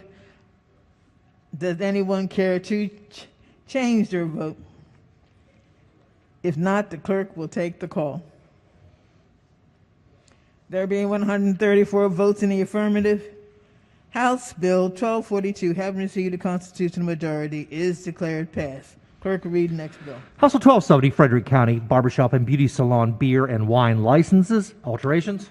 It's on third reading and final passage. Is there any debate? If not, the clerk will call the roll. Madam Speaker. Has everyone recorded their vote? Does anyone care to change their vote? If not, the clerk will take the call. There being 133 votes in the affirmative, House Bill 1270, having received a constitutional majority, is declared passed. Clerk, read next bill. House Bill 1272, Frederick County Alcoholic Beverages, Alcohol by Volume, Wine. It's on third reading and final passage. Is there any debate? If not, the clerk will call the roll. Madam Speaker.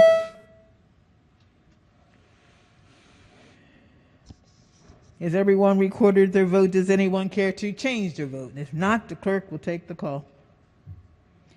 There being 133 votes in the affirmative, House Bill 1272, having received a constitutional majority, is declared passed. Calendar of third reading House Bills number 76. Clerk will read the first bill. House Bill 1060, Charles County Board of Education Membership Alterations. Is on third reading and final passage. Recognizing the gentleman from St. Mary's. Can the floor leader rise on some questions on this bill?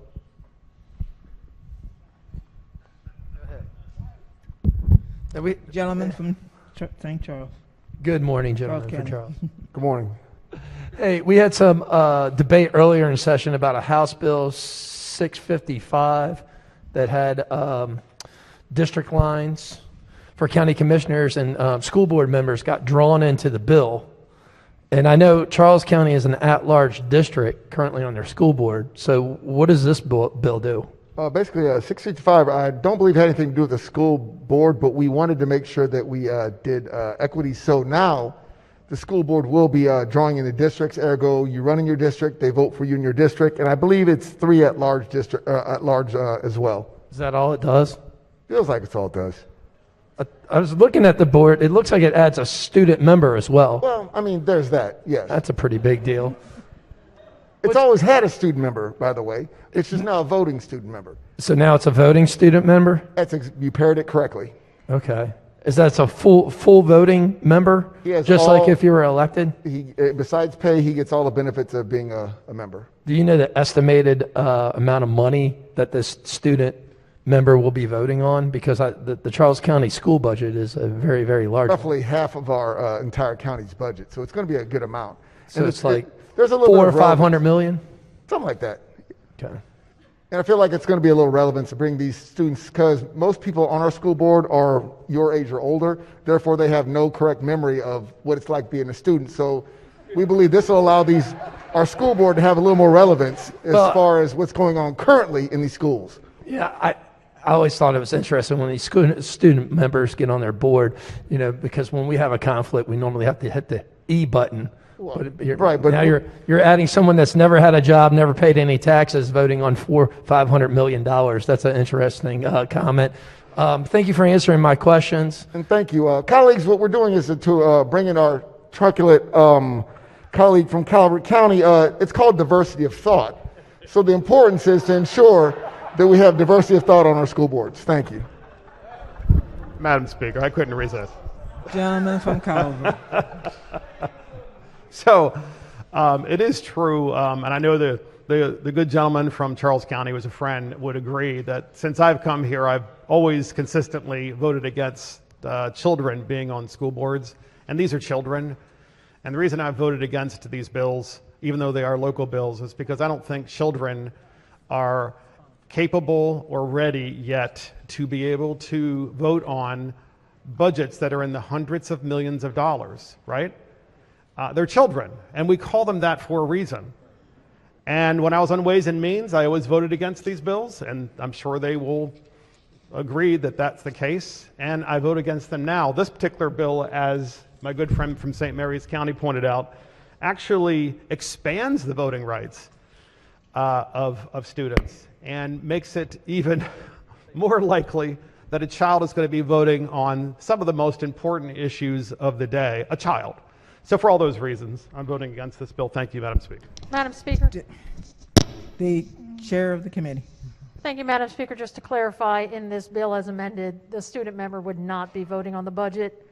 They would not be voting on personnel issues. They would not be voting on salary. They would not be voting on school closings, openings, boundaries. They would not be voting on the punishment of administrators. And to repeat my first point, they would not be voting on the budget.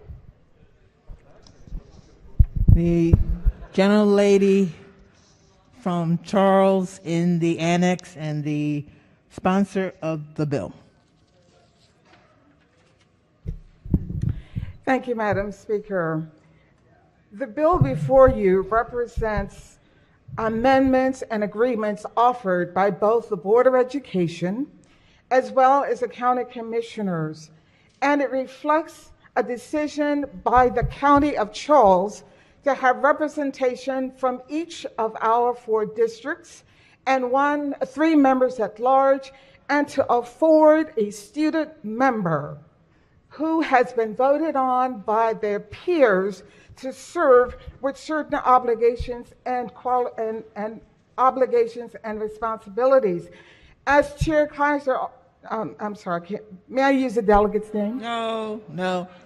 The chair of Ways and Means. The chair of Ways and Means has indicated clearly that the student will have certain limitations. They will not vote on hearings on appeals of special education placements, hearings under section articles that relate to appointments, salaries, collective bargaining, capital and operating budgets, and school closing operations, etc. They are clearly cited in our amendments. And so that is the rationale and the support offered by both the Charles County Board of Education, the county commissioners, and the full support of the Charles County delegation. I support this bill. Okay. Is there any further debate? If not, the clerk will call the roll. Madam Speaker.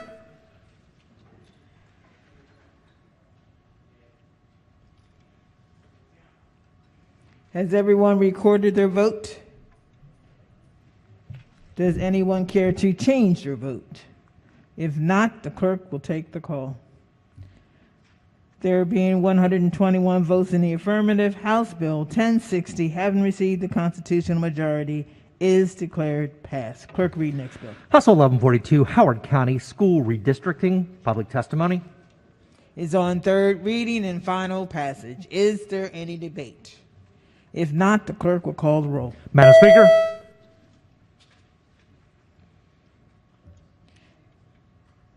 Has everyone recorded their vote? Does anyone care to change their vote? If not, the clerk will take the call.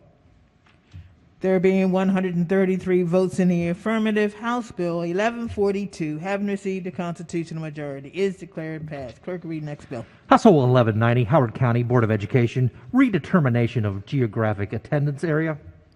Is on third reading and final passage. Is there any debate?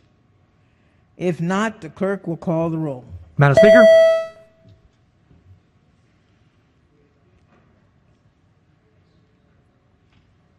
Has everyone recorded their vote?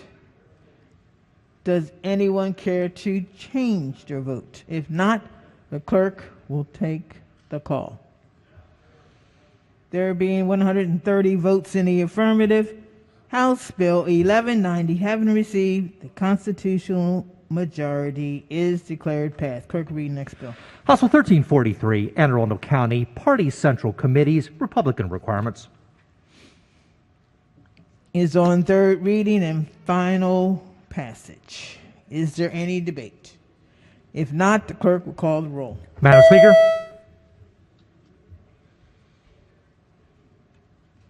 Has everyone recorded their vote? Does anyone care to change their vote? If not, the clerk will take the call. There being 134 votes in the affirmative, House Bill 1343, having received a constitutional majority, is declared passed.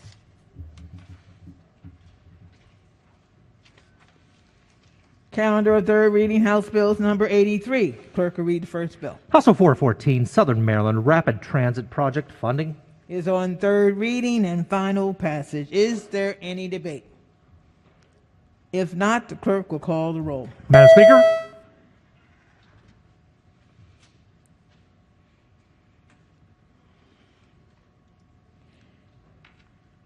Has everyone recorded their vote?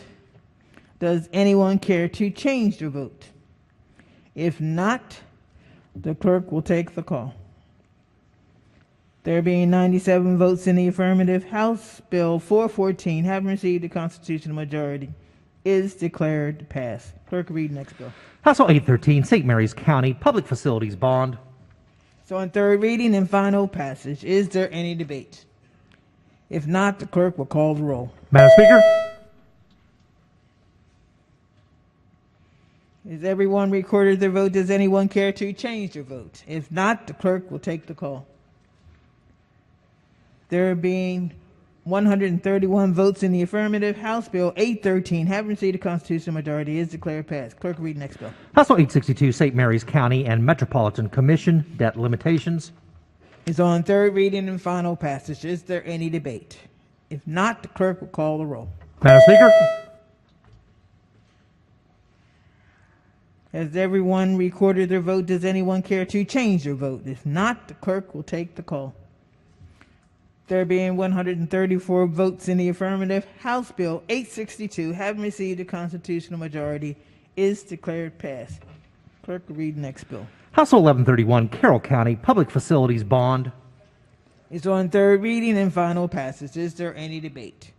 If not, the clerk will call the roll. Madam Speaker. Has everyone recorded their vote? Does anyone care to change their vote? If not, the clerk will take the call. There being 135 votes in the affirmative, House Bill 1131, having received a constitutional majority, is declared passed. Clerk will read the next bill. House Bill 1141, Baltimore County Public Schools Air Quality Testing. Is on third reading and final passage. Is there any debate? If not, the clerk will call the roll. Madam Speaker. Has everyone recorded their vote? Does anyone care to change their vote? If not, the clerk will take the call. There being 135 votes in the affirmative, House Bill 1141, having received a constitutional majority, is declared passed. Clerk, read next bill. House Bill 1245, Guaranteed Access Grant and Next Generation Scholars of Maryland alterations. Is on third reading and final passage. Is there any debate? If not, the clerk will call the roll. Madam Speaker.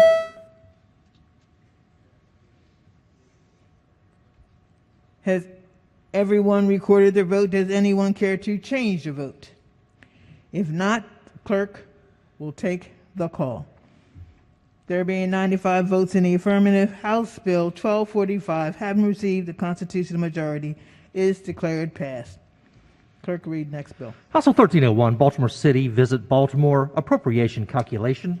Is on third reading and final passage. Is there any debate? If not, the clerk will call the roll. Madam Speaker.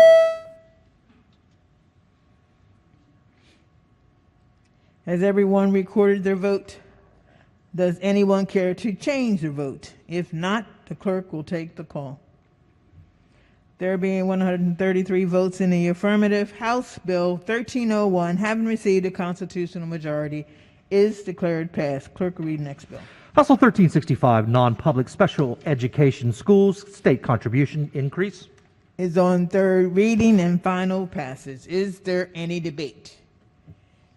If not, the clerk will call the roll. Madam Speaker.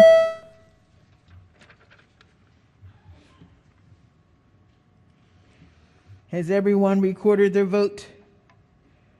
Does anyone care to change their vote? If not, the clerk will take the call. There being 133 votes in the affirmative, House Bill 1365, having received the constitutional majority, is declared passed. Calendar of third reading, House Bills number 84. Clerk will read the first bill. House Bill 480, Vehicle Laws, Plug-in Electric Drive Vehicles, Reserved Parking Spaces. Is on third reading and final passage. Is there any debate? If not, the clerk will call the roll. Madam Speaker.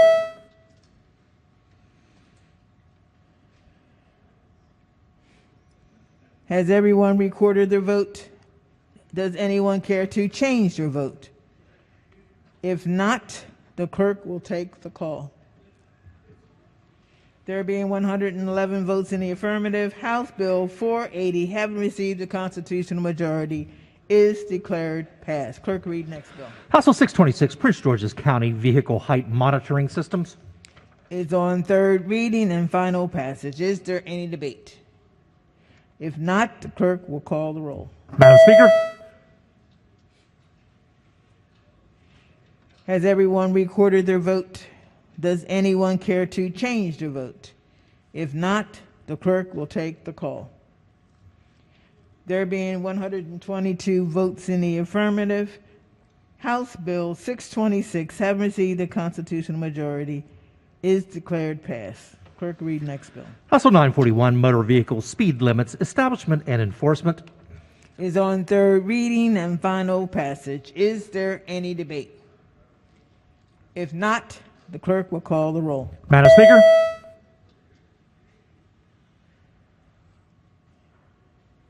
Has everyone recorded their vote? Does anyone care to change their vote? If not, clerk will take the call. There being 124 votes in the affirmative, House Bill 941, having received a constitutional majority, is declared passed. Clerk, read next bill. House Bill 967, Baltimore City Speed Monitoring Systems, Interstate 83. Is on third reading and final passage. Is there any debate? If not, the clerk will call the roll. Madam Speaker.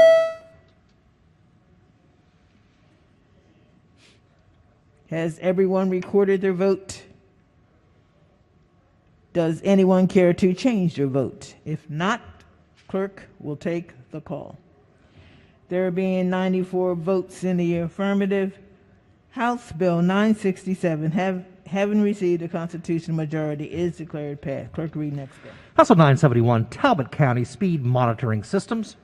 Is on third reading and final passage. Is there any debate? If not, the clerk will call the roll. Madam Speaker. Has everyone recorded their vote? Does anyone care to change their vote? If not, the clerk will take the call. There being 100 votes in the affirmative, House Bill 971, having received a constitutional majority, is declared passed. Clerk, read next bill. House Bill 1114, Illegal Dumping and Litter Control Law, Yard Waste Disposal on Highways. It's on third reading and final passage. Is there any debate?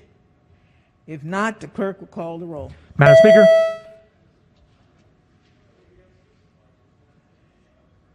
Has everyone recorded their vote? Does anyone care to change their vote? If not, the clerk will take the call.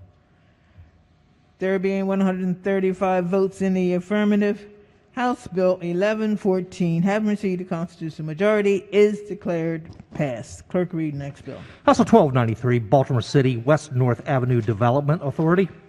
It's on third reading and final passage. Is there any debate? If not, clerk will call the roll. Madam Speaker.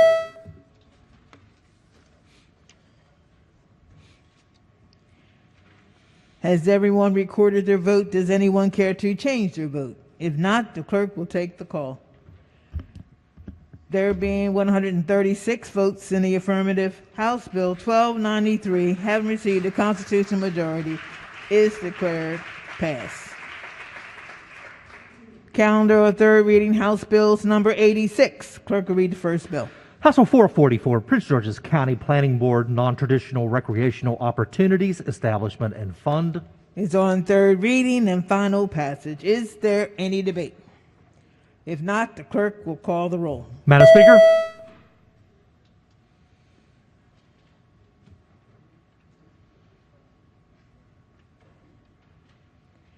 Has everyone recorded their vote? Does anyone care to change their vote? If not, the clerk will take the call. There being 135 votes in the affirmative, House Bill 444, having received a constitutional majority, is declared passed. Clerk, read next bill. House Bill 637, Allegheny County and Garrett County Archery Hunting Safety Zone. Is on third reading and final passage. Is there any debate? If not, the clerk will call the roll. Madam Speaker. Has everyone recorded their vote? Does anyone care to change their vote? If not, the clerk will take the call. There being 133 votes in the affirmative, House Bill 637, having received a constitutional majority, is declared passed. Clerk, read next bill. House Bill 639, Tri-County Council for Southern Maryland Property Management, Southern Maryland Regional Agricultural Center. Is on third reading and final passage. Is there any debate? If not, the clerk will call the roll. Madam Speaker.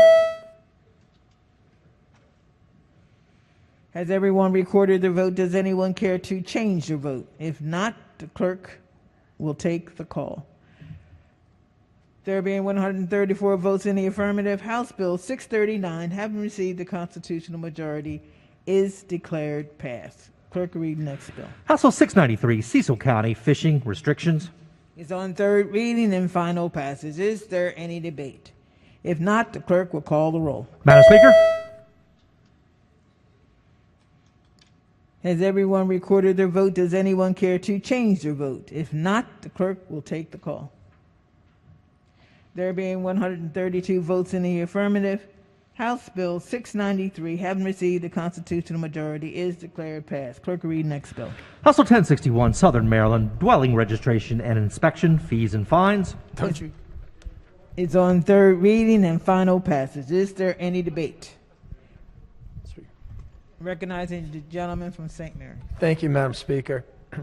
We had some debate on this bill on Saturday, towards the end of the day, and discovered this bill doesn't affect Charles County. It affects the entire Southern Maryland region. So I don't believe the bill deserves local courtesy in its vote.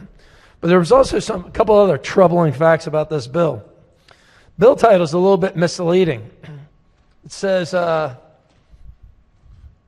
did we correct the bill title on this? Hold on here. No, it's still.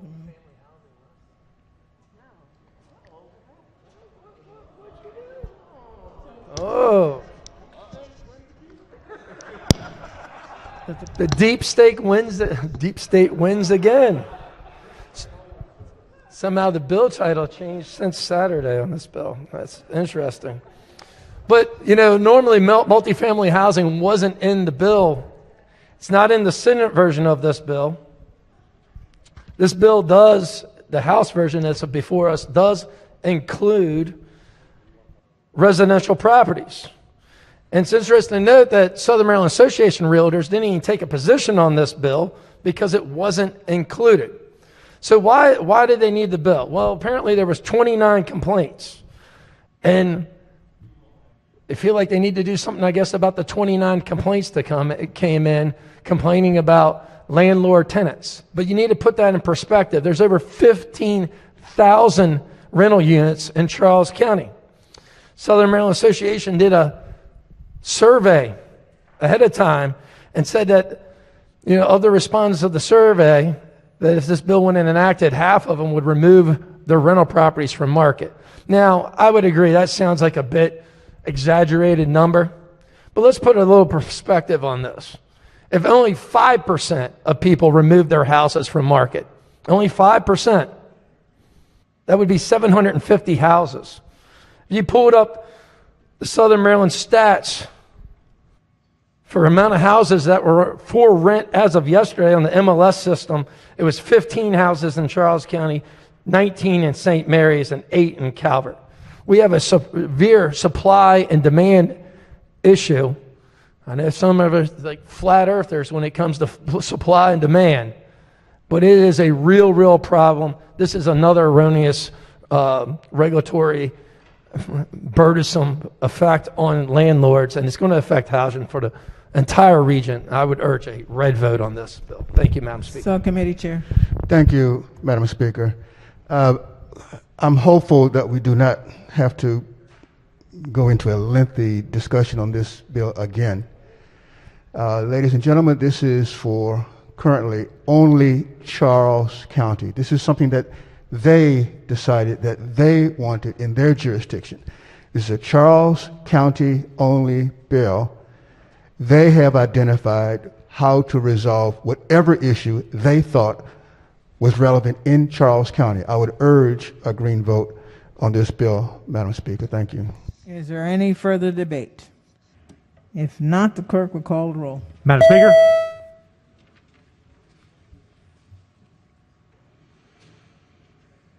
Has everyone recorded their vote?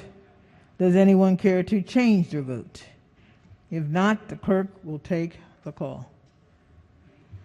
There being 92 votes in the affirmative, House Bill 1061, having received the constitutional majority, is declared passed. Clerk, read next bill. House Bill 1239, Department of Housing and Community Development appraisal gap from historic redlining financial assistance program establishment. Is on third reading and final passage. Madam Speaker. Gentlelady from Carroll. Thank you, Madam Speaker. I was just wondering if the floor leader would explain what the bill does. I know it's been heavily amended.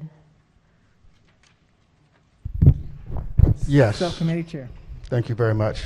Hang on one second, please.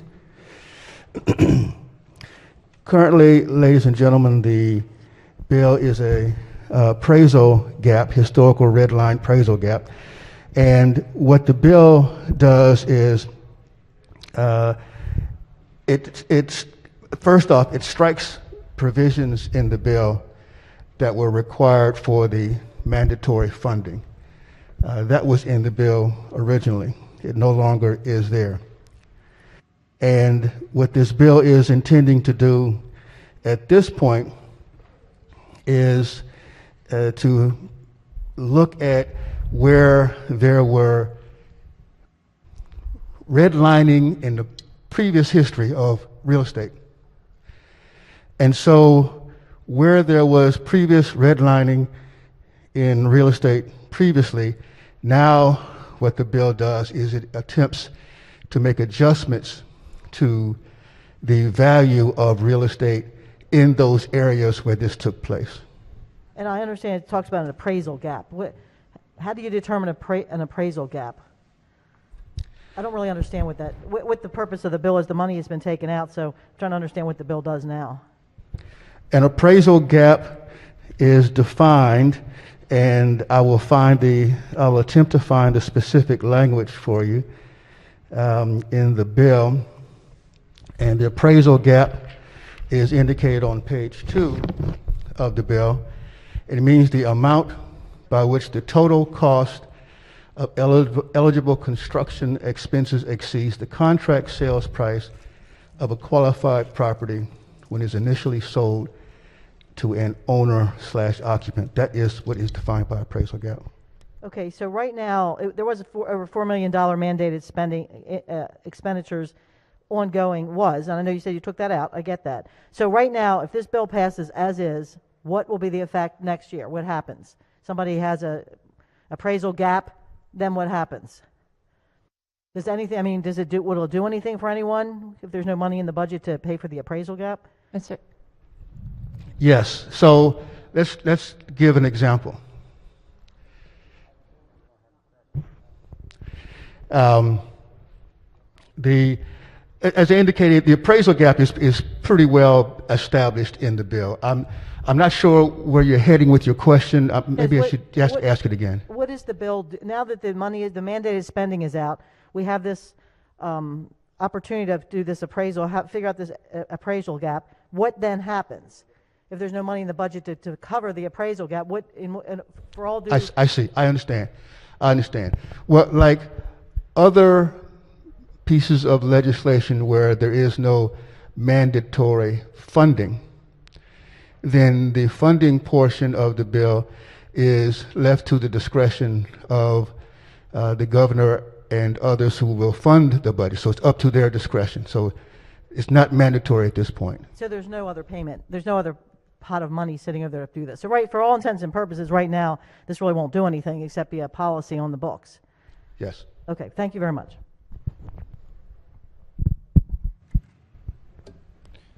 Gentleman from Carolina. Thank you, Madam Speaker. I do have some questions for the floor leader as well, and these questions are based on the assumption that it will be funded. And this is based on redlining, and this is was a discriminatory practice up until 1968. Is that correct? Through the Fair Housing Act. You're talking about the federal portion of the language. Is that correct? What I'm saying is the act of redlining was prohibited in 1968. Is that correct? So it's been illegal for over 50 years. Through the Fair Housing Act of 1968. Is that correct? Yes. Okay. Very good. Now, assuming that this money is going to will be budgeted, so where will this money be going specifically? Well, first, I am not going to assume that the money is going to be budgeted. So if you're going to be attempting to make an example based upon an assumption, I'm not really certain I want to go in that direction. Right now, there is no money in the budget for this, and therefore there's no funding here. Well, we have to consider if it is funded, because otherwise there's no reason to pass the bill. Is that correct? Why pass a bill? Why pass a bill if there's the intent of not funding at all, or there's not a chance of funding at all? All right, suppose it is funded. According to the bill, who would get that money? You're talking about the funds from the program if it was funded. And again, I don't want to go down an assumption road here. There's no funding in the bill now. And if you're trying to define how the program works or was supposed to work, that's outlined in the structure of the bill as well. I'm not quite sure where you're trying to go here. Where I'm trying to go here is if this bill is enacted and it is funded, how is the program going to work? And I think it's a valid question, actually. Madam Speaker. Because Will the floor leader yield to the sponsor of the bill? Absolutely. Thank you, Madam Speaker. Thank you for your question. The fund, when it is available, because hopefully eventually there will be funding available, will go to nonprofit developers who are doing work in low-income census tracts all over the state of Maryland, who are trying to rehabilitate, old neighborhoods that have been disinvested in throughout the, past few decades that are really struggling to come back. So this money will be dedicated to helping those neighborhoods in low-income census tracts and helping those nonprofit developers fill that gap that exists between what it costs to rehab the house and how much they can sell it for. So that gap is inhibiting the ability for developers, especially nonprofit developers, to work in these neighborhoods that exist all over the state, right? In St. Mary's, in Baltimore, in Prince George's, on the Shore, in Salisbury, in Western Maryland, in Hagerstown, Cumberland. those nonprofit developers, they can't make the numbers work. And so these neighborhoods continue to suffer the decades of disinvestment that they've seen. So this program, which hopefully will someday get funding, but which is discretionary, will help to make sure that we're revitalizing those long neglected neighborhoods. Okay, can I ask a follow-up question? Sure. I mean, it's been illegal for over 50 years, and it was a problem. I think most of us can certainly acknowledge that, and it does take oftentimes decades to fix some of the issues that we've had in the past. My question is, over that time, there's a lot of programs already that have been established, both in HUD and through the Department of Housing here in Maryland. So there are a lot of programs now where for-profit and nonprofit builders and developers are already getting low-interest grants, are already getting a lot of resources sent to them, so that way it can fill that gap that you were talking about to help make that sustainable, so they can build and provide housing. So is this a duplication of programming? Because like I said, there are several programs that are already out there. I mean, we see the big signs that go up, project funded by Department of Housing, there's projects funded by Housing Urban Development. So like I said, there's a lot of federal and state money already going into programmings for these historically disinvested communities. This is not a duplicative program. There is no program out there right now that tries to ensure that we're tackling the problem of the appraisal gap. There are other programs that tackle other programs, but there is no program administered by DHCD right now that takes this approach and looks at these specific neighborhoods that have been so long neglected. So no, this is not a duplicative program. All right, so let me ask it a different way. In these neighborhoods that we're trying to target here, are they already taking advantage of existing federal and state programs that will help them in those communities? Yeah, I would say that all of the nonprofit developers who testified, who were from around the state, in different jurisdictions, and who, even if they didn't testify, reached out to us and said, oh, this will be so helpful in our communities. Every day they're trying to make the numbers work. They're taking advantage of low-income housing tax credits when they can. They're taking advantage of Bernie when they can, or NED when they can, or whatever development assistance there is out there. But still, these neighborhoods are continuing to suffer. And it may be that with the Fair Housing Act, some of these, the statutory provisions were taken off the books, but that doesn't mean that the effects aren't still there. And so this program will specifically target that appraisal gap that continues to persist and makes it so that so many communities in our state don't have the funding that they need to turn a corner. If I could just ask one more question, Madam Speaker. Yes. So does this apply to both profit and not-for-profit developers? And if it's exclusively for nonprofit developers, do we have nonprofit developers throughout the entire state? I know there's a concentration in Baltimore, but are there many nonprofit developers, say in Western Maryland, Southern Maryland, and Eastern Shore?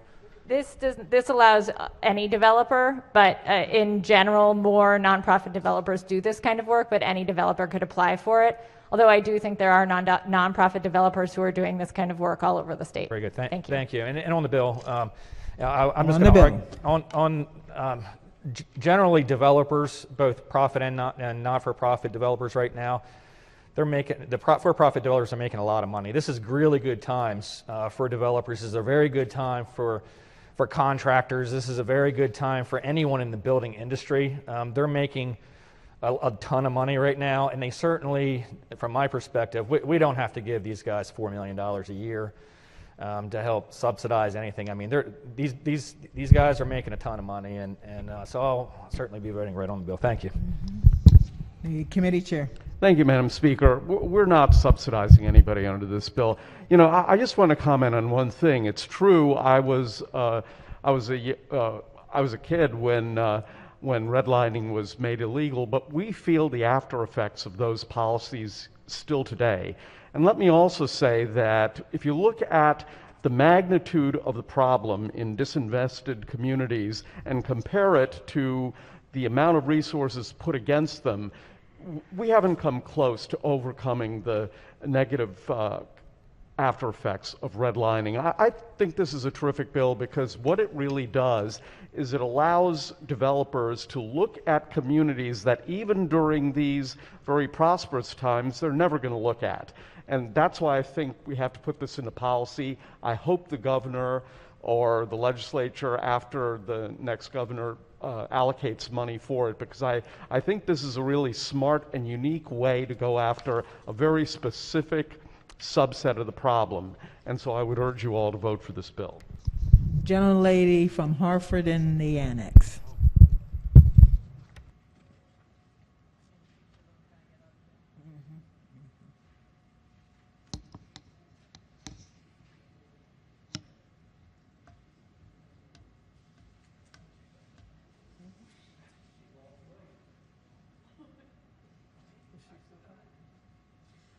Apparently, I was an accidental push of button.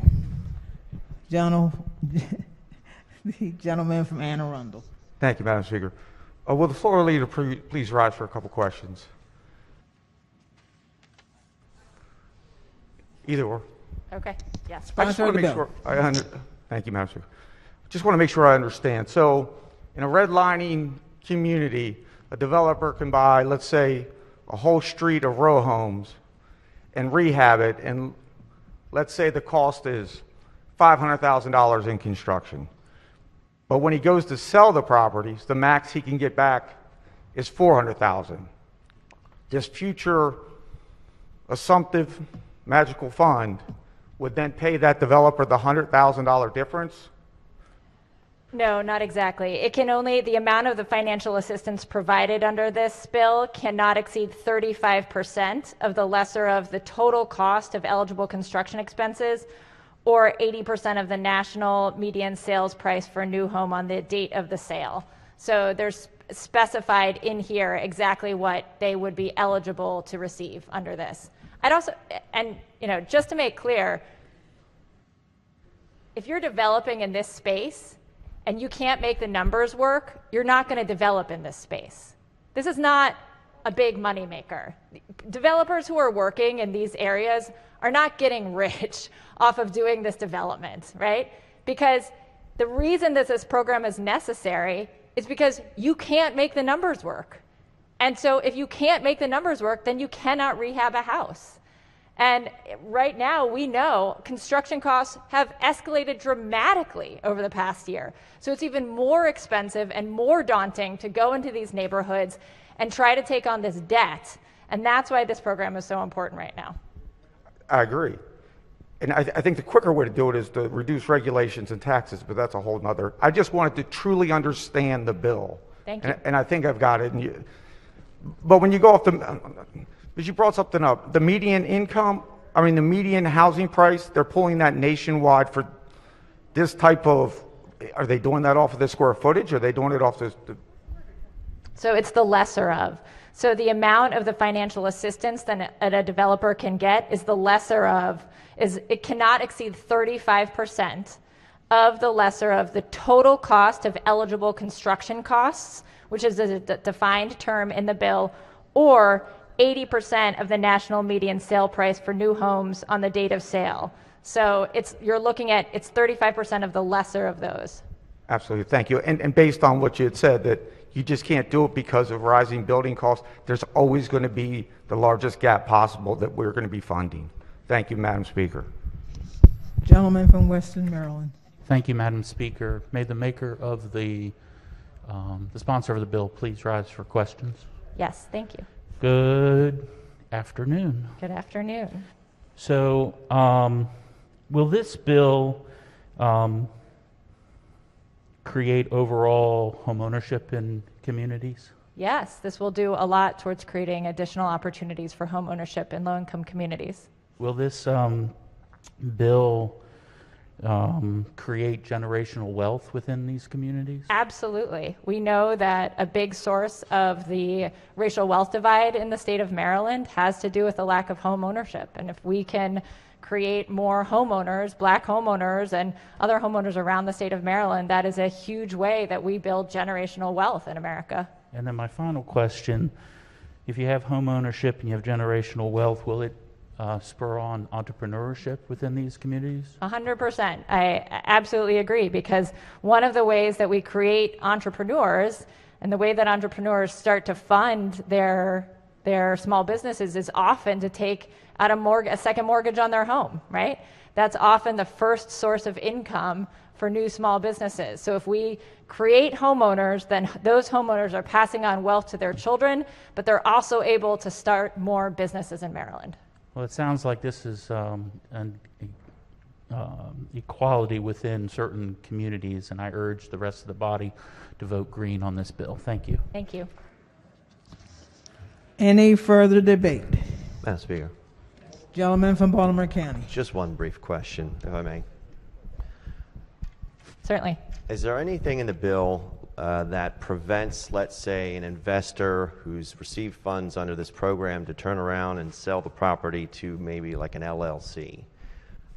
Yes, it has to go to an approved home buyer. I saw that it said it's for that purpose, but is there anything that requires it? Is there any kind of like accountability mechanism that says, can you point that out for me? Under this statute, I believe that when DHCD issues its regulations, it would be able to ensure those types of details are. So not necessarily in the bill, but maybe a proposed regulation. Yep. Okay. Hope they're listening. Thank you. Thank you. Is there any further debate? If not, the clerk will call the roll. Madam Speaker.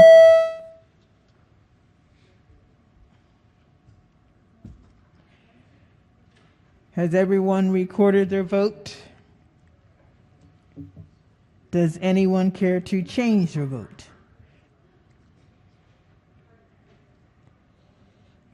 If not, the clerk will take the call.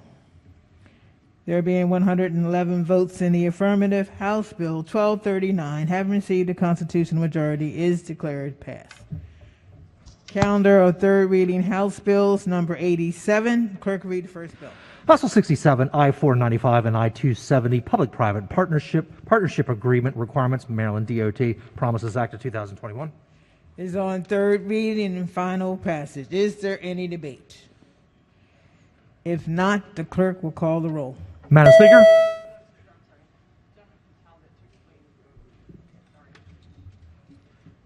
Madam Speaker. The gentleman from Talbot in the annex to explain his vote. Wow, okay, explaining my vote's going to be tough. I was hoping to have some questions answered. I let it go on second reader for that purpose. But basically, the bill before us today has a project labor agreement in its place. The idea of putting a project labor agreement in place will hurt. The idea that this project will create Maryland jobs, unions will have to come out of state to come into Maryland to do this project. And the idea that we're taking flexibility away from Maryland Department of Transportation seems to work against the idea that we want to advocate for public-private partnerships to work on 495 and 270. This is a road that I take regularly. It's one of those things where you leave Maryland and Larry Hogan says goodbye, and you come into Virginia and Ralph Northam says hello. The state of Virginia certainly says hello with the quality of roads, the way those roads are developed, the safety of those roads.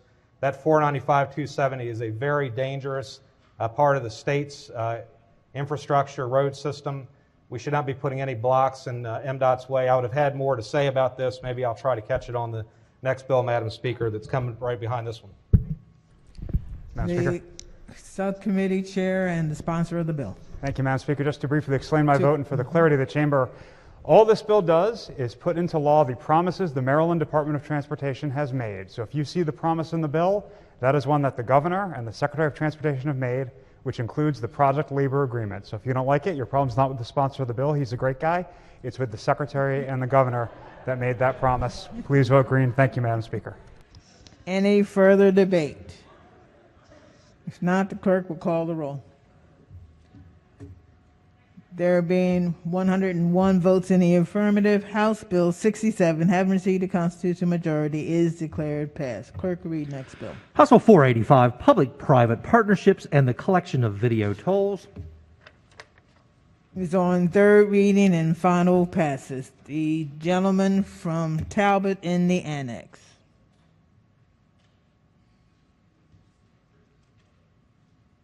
Thank you, Madam Speaker. Could the floor leader rise for a couple questions? Yep. So I missed on the last bill, and I'll let that go. Project labor agreements were the main concern I had there. But could you describe for me briefly what this bill does and how it works with the prior bill? Certainly. So this bill, which we passed last year out of the House, creates a P3 oversight board, an oversight review board that alters the review and approval process for P3s that are valued at more than $500 million. And it expands the requirements for all P3 agreements. You know, what we've learned a lot since the original P3 bill was passed a number of years ago before I was in this chamber. And from that, we now know that these huge P3s, and some that are the biggest in the country, in fact, need a little bit more oversight. And so this bill certainly just simply sets up that oversight review board, and for P3s that are valued at more than $500 million, and expands on how these P3s will be presented to the Board of Public Works and the committees. Yeah, so the idea of creating a board at the same time that we're trying to pass emergency legislation seems to fight against one another. Why is this an emergency regulation if it involves all public-private partnerships and is asking for a serious oversight board? It seems like you'd be moving this too quickly to get a good board put together. So the board will be important for certainly the current P3 that's being contemplated, the 495-270 P3, but it will also be important moving forward. So emergency simply means that it takes effect as soon as the governor signs it or allows it to go into law. And that means that the board can be established earlier and can help us and can help provide oversight into the P3 that is being proposed at the present time. So it seems like to me it's a bit of a delay tactic because an emergency regulation forces everyone to stop, get this board up, and then before we can move forward with the current P3 project that's before us on the last bill, you can't move forward until this board's up. And there's another part of this bill that has that same issue, which is this pre-solicitation report. So it's requiring each phase of these projects to have their pre-solicitation report, which is not common within MDOT. So any thoughts on, are we trying to slow this project down? Are we trying to, are we fighting the administration and moving this project forward? I'm talking about the current P3 project, 495-270, when I asked that question. Sure, so I personally would love to slow this project down, but unfortunately that's not what this bill does. This bill, the board does not need to be appointed before the project goes back to the BPW.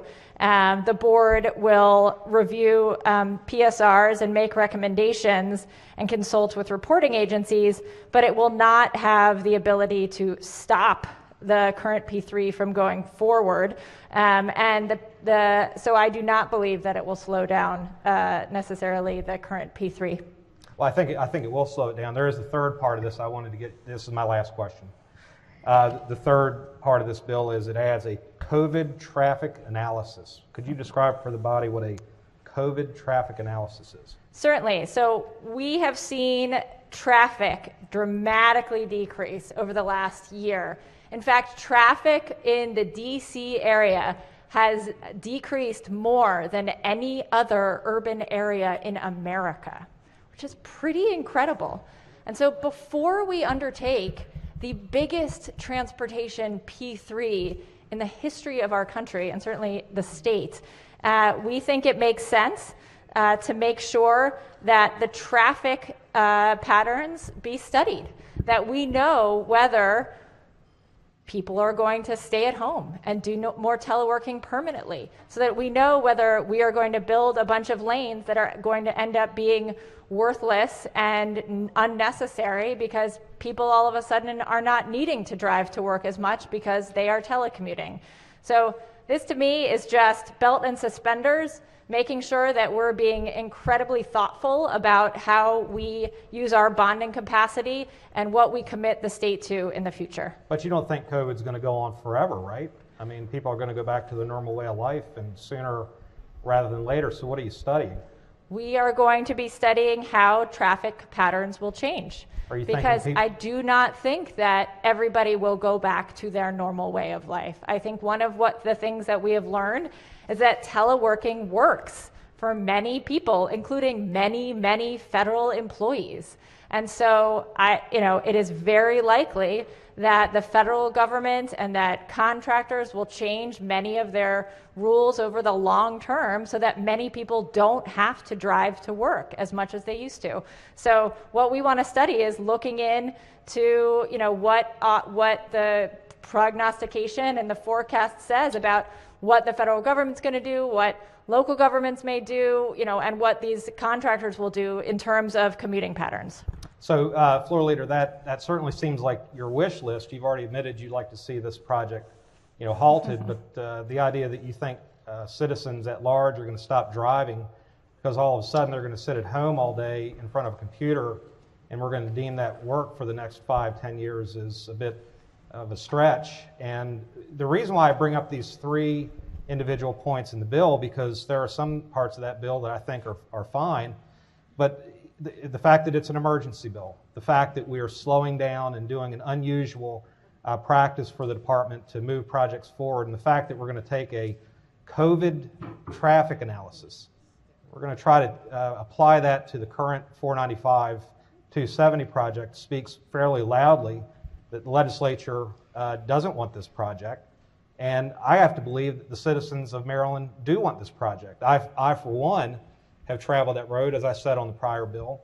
It is a dangerous, curvy path. It is one where people get hurt. Property damage is not the issue there. It's one of when people get in accidents in that particular scenario at those speeds, with that many lanes, it requires a thorough review and retrofit and upgrade to the infrastructure. That's part of what Maryland does. It's part of what we as a state do with our tax dollars, is invest in infrastructure. The governor, when he was elected, originally went through the state and repaired and or replaced every structurally deficient bridge in the state. And this is at least among the priorities for how we spend tax dollars. The fact that Virginia is miles ahead, and let me say, if you've not taken this particular run of road around the Beltway of Washington and come into Virginia, we are way behind the times on this. That is a much safer stretch of road. Virginia got it right, and here we are in Maryland, literally hearing the floor leader talk about we want to go backwards. And I don't see it. I don't understand it. The bill doesn't speak plainly to the legislative intent. The floor leader, I think, did, and for that reason, I'm going to oppose this bill and stand with the Maryland Department of Transportation and say, look, this is why you're there. You want safe roads. Let's make safe roads, and that doesn't mean let them sit and squander for the next 20 years. Thank you, Madam Speaker. Madam Speaker. Recognizing sponsor of the bill. Floor Leader. Thank you. Floor Leader. Thank you, Madam Speaker. This bill is not about stopping this project. Do Marylanders need traffic relief? Absolutely. My family lives in Montgomery County, and I absolutely understand we need traffic relief in Montgomery County and Prince George's County and around the state. Our traffic does not work for Marylanders, and it's horrible for the environment. This bill is not about killing a project that would help provide traffic relief. This bill is about making sure that we are dotting our I's and crossing our T's before we commit to the biggest public-private partnership in history. This bill is about making sure that we are not committing our grandchildren to payments building out lanes that are not necessary. That's all this bill is about. It's about setting up an oversight system that works to ensure we can continue doing P3 transportation projects. We will continue doing them, and we will ensure that they work for Marylanders of future generations by increasing the oversight of them. So I urge a green vote. Thank you. Madam Speaker. Gentleman from Frederick. The floor leader, mind rising just for a quick response to, I guess, the rebuttal. There was a comment made about this would not slow down the process. Now, I got to tell you, as someone who represents Frederick County, I can get to Frederick County very quickly, but when I hit that 270-15 intersection, it is a nightmare. It is. And my 130,000 constituents that, some of them commute, some of them go places, it's a straight nightmare. So I got to tell you that the 270 project is important. People want to know what's going on with it. And I heard you say that this legislation would not slow the process, but yet when you create an oversight review board and you require an environmental impact statement before they move forward, whereas currently you can do it concurrently. Is that correct? So that was stricken from the bill. That was stricken from the bill. Okay, well then that's good news. That was my only question then. Okay. Thank you. Okay. Thank you, Madam Speaker.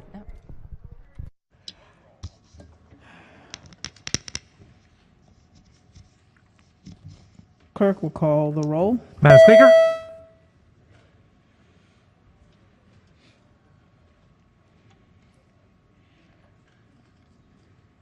Has everyone recorded their vote? Does anyone care to change their vote? If not, the clerk will take the call. There being 96 votes in the affirmative, House Bill 485, having received a constitutional majority, is declared passed. Clerk will read next bill. House Bill 933, Anne Arundel County Transfer Tax Housing Trust Special Revenue Fund. Is on third reading and final passage. Is there any debate? If not, the clerk will call the roll. Madam Speaker?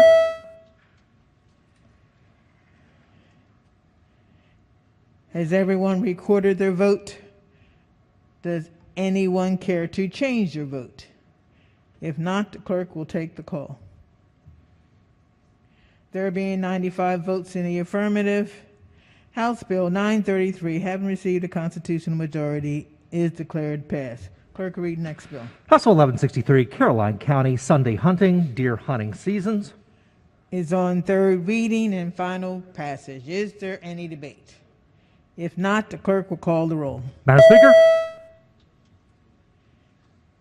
Has everyone recorded their vote? Does anyone care to change their vote? If not, the clerk will take the call. There being 126 votes in the affirmative, House Bill 1163, having received a constitutional majority, is declared passed.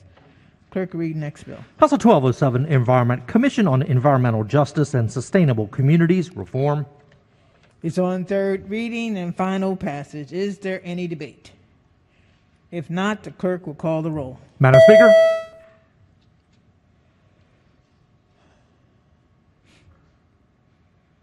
Has everyone recorded their vote? Does anyone care to change their vote? If not, the clerk will take the call. There being 122 votes in the affirmative, House Bill 1207, having received a constitutional majority, is declared passed. Clerk, read next bill. House Bill 1285, Howard County Fee for Rental Housing Services established. It's on third reading and final passage. Is there any debate? If not, the clerk will call the roll. Madam Speaker?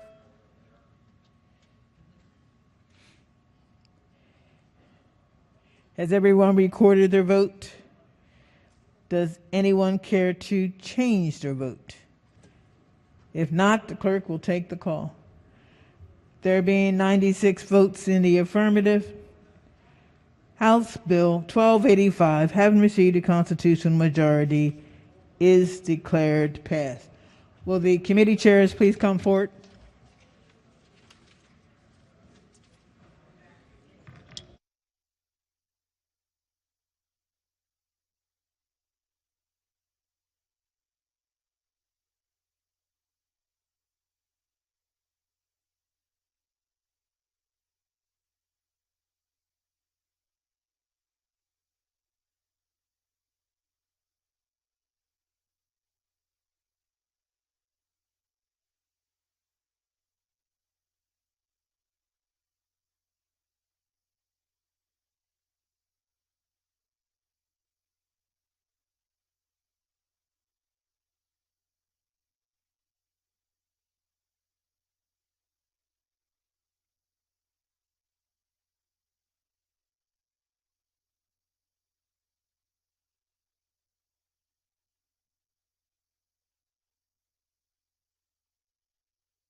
I need everyone to please take their seats. Please take your seats, please. All right. What I'm going to do, in order to be able to get some work done quickly, I'm going to end, but we're going to come back in like in a minute. So don't move when I say that ends the work at the desk. Do not get up and go out, okay? All right. Just pay attention up here, okay? That ends the work at the desk. Quorum call before adjournment. Madam Speaker?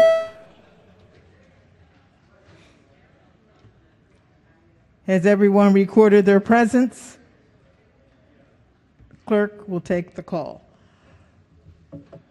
There being 136 members present, the House is still in session, recognizing the majority leader. Thank you, Madam Speaker. I move that the House stand adjourned until Monday, March 22nd at 1:56 p.m., Legislative Day, March 11th.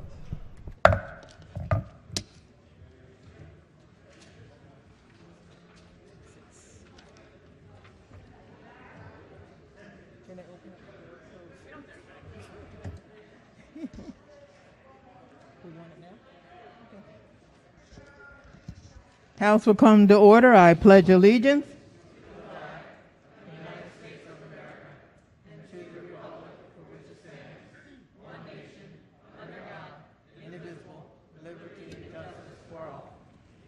Quorum call. Madam Speaker?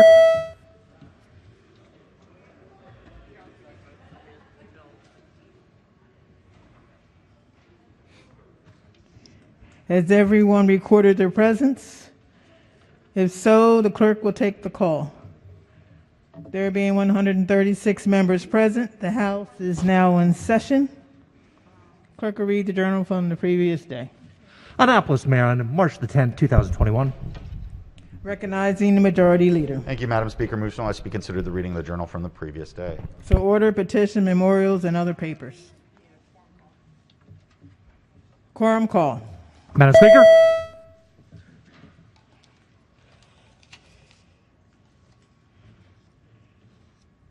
Clerk will take the call. There being 136 members present, the House is still in order. The calendar of third reading, House Bill number 90. Clerk will read the first bill. House Bill 1173, Calvert County Public Facilities Bond. Is on third reading and final passage. Is there any debate? If not, the clerk will call the roll. Madam Speaker?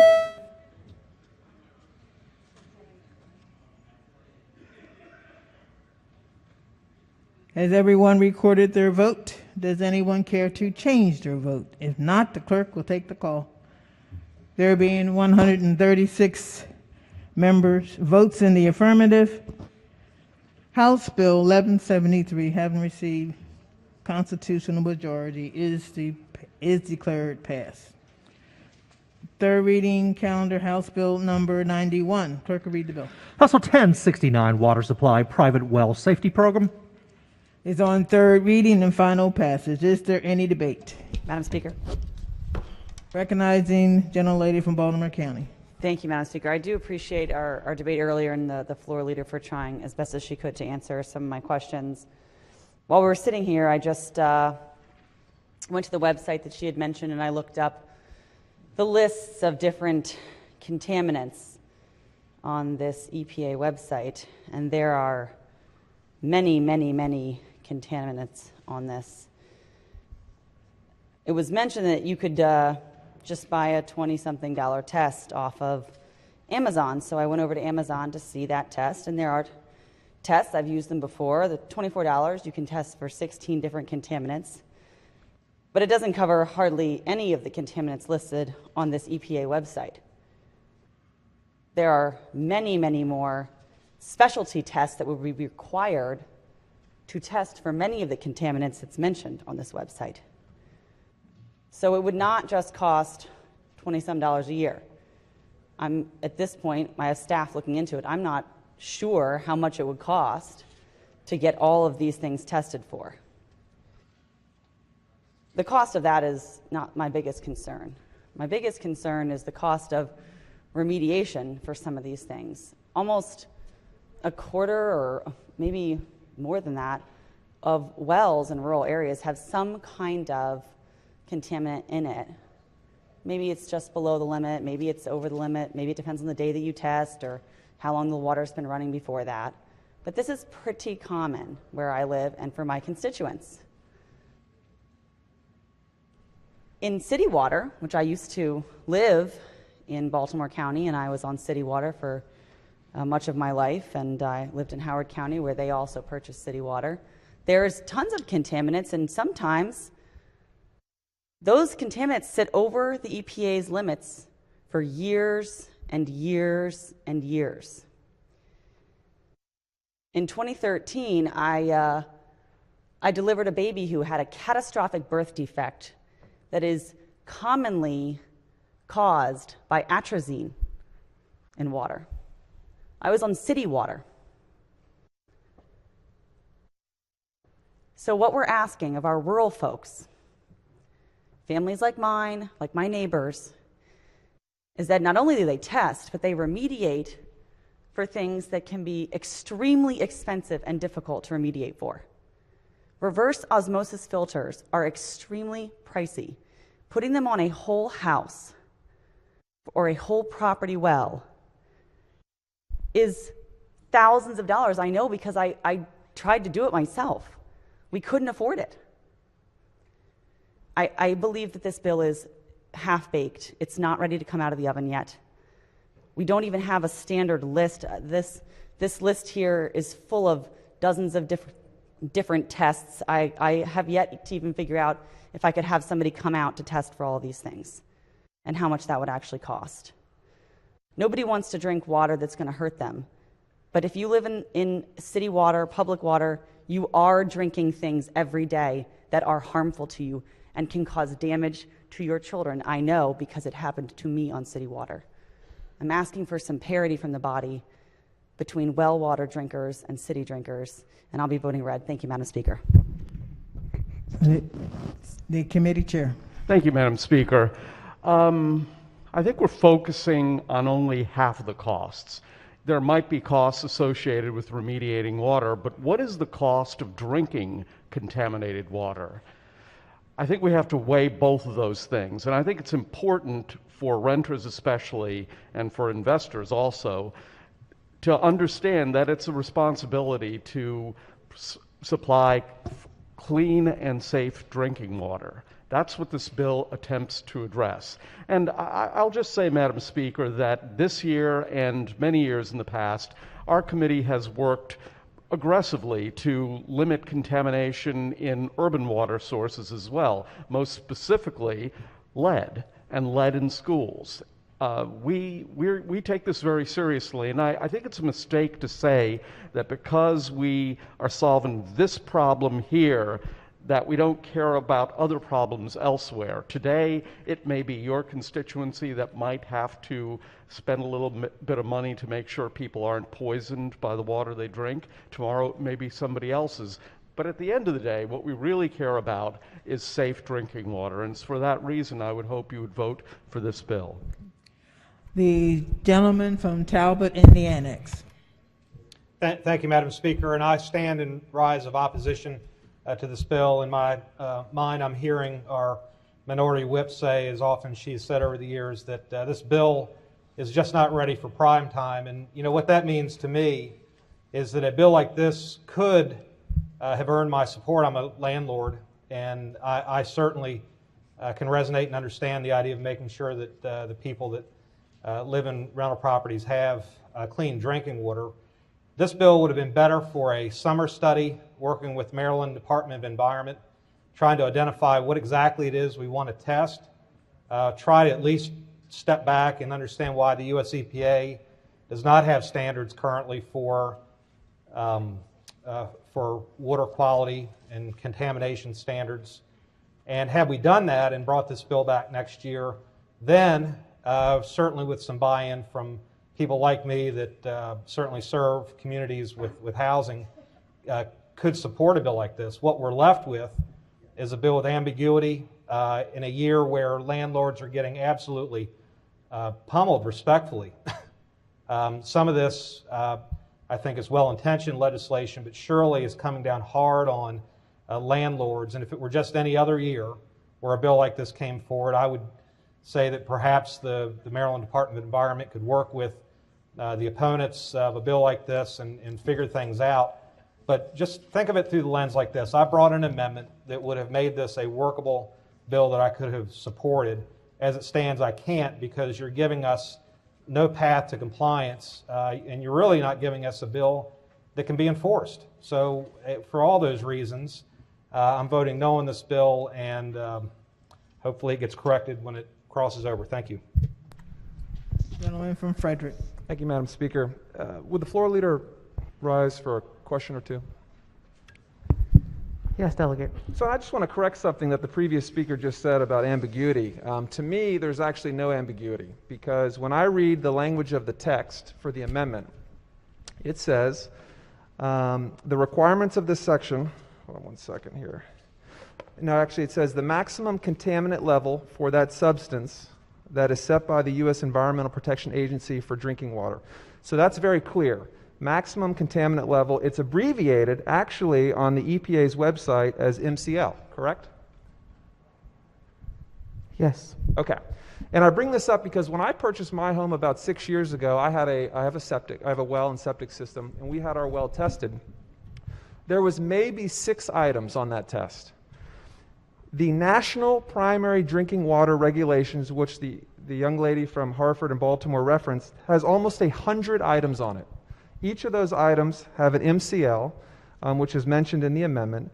So it's very concerning that all of a sudden now we're requiring private homeowners to run a test on 100 plus items, things that have been never tested before, things that have different varying levels, things that could, one of these, there's different types of materials on here that affect intestines or kidneys. I mean, it's literally every conceivable thing that could have some sort of tangible impact on a human body.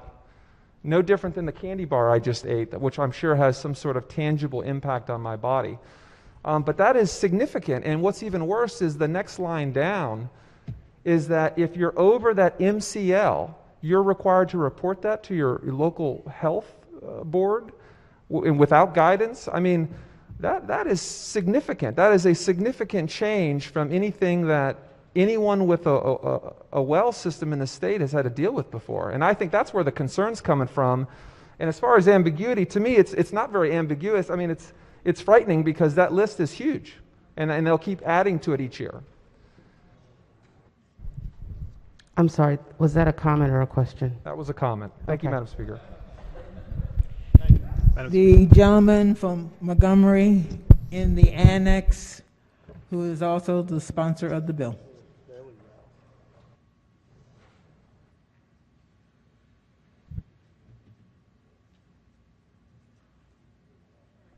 Thank you, Madam Speaker. I just wanted to quickly address a bit of the misinformation that is spread over this bill, which again passed the committee 20-2. First of all, the bill does not say that the private wells have to be under the level set by EPA for every single contaminant or substance that the EPA mentions. It merely says that a standard well test must be completed. We worked with the MDE on this amendment, and they wanted that language in there so that they can then define in regulation exactly which contaminants have to be part of the standard well test. However, if you Google standard well water test, you will find on Amazon many of them, the tests for about 8 or 9 contaminants that range, as the floor leader said, from about $20 to, there's a really good one I found that costs $75. So don't worry about that issue that's been addressed. It'll be worked out with MDE. And then secondly, I just wanted to mention, because there's been a lot of talk about how tough this is on landlords.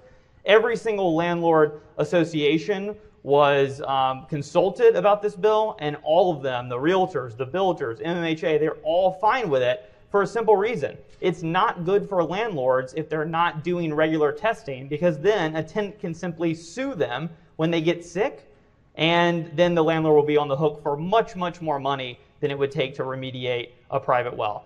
So thank you, Madam Speaker. I urge all my colleagues to vote green. Madam Speaker. Recognizing the gentleman from Cal. Thank you, Madam Speaker. It's always interesting when you hear a sponsor talk about don't worry about what it costs, because it affects rural Maryland. And really, this session has been like O'Malley 3.0 because we see one bill after another attacking rural Maryland, and this is just one more. And the folks in our counties and in our areas, of course, they can't fight back. They're in the minority, and they're constantly under siege in every way imaginable. I mean, certainly, it sometimes feels like to me that between Western Maryland, Eastern Shore, and Southern Maryland, that we live in District 9 in the Hunger Games. Where it's like, too bad, guys, you're in District 9, that's just the way it's going to be. We're going to keep passing these bills. Don't worry about the cost. Don't worry about the fact that it's your areas that have the private wells. Don't worry about the fact that we're suggesting that you don't care about the water quality in your wells, which is what this bill is essentially doing. Of course the people in our area are stewards of their wells. Of course they're stewards of their septic systems. In fact, if you talk to most people, they'll agree that the water in the wells is far cleaner than the water that you're drinking in the non-District 9 areas. And so, Madam Speaker, I just had to get up and say that because it's just one bill after another coming after us in the rural areas. And it just is so reminiscent of the Hunger Games. And I just had to say that, just really tired of it. And for all those reasons, I'm voting red. Thank you. Gentleman. Floor leader. Thank you, Madam Speaker. And if the water is so clean, then test every 3 years would not be a big deal. Thank you. Gentleman from Talbot. Thank you, Speaker. And I was just going to repeat kind of what I mentioned earlier about the distinctions in Maryland and how all the areas are not the same, and how the legislation would be interpreted once it goes into effect as being overkill. But listen to some of the comments in support of the bill and the idea that doing this testing is no big deal, it's willy-nilly, it's not a problem. I don't know anyone who's saying those or making those supporting comments that has any experience in doing well testing and getting those well tests approved. I do. I know very well it is a nightmare. It is a nightmare. And the bill is overkill, no doubt about that, based off of the science of the land. Now, the application to the individuals who are going to be covered by this and regulated by it is going to vary. It's going to vary by every county. And, in our district, I know environmental health is a huge deal, and the permitting is taken very seriously, and it's a very important part of our government. And it's not as willy-nilly as you would think. And the consequences of this are going to be significant.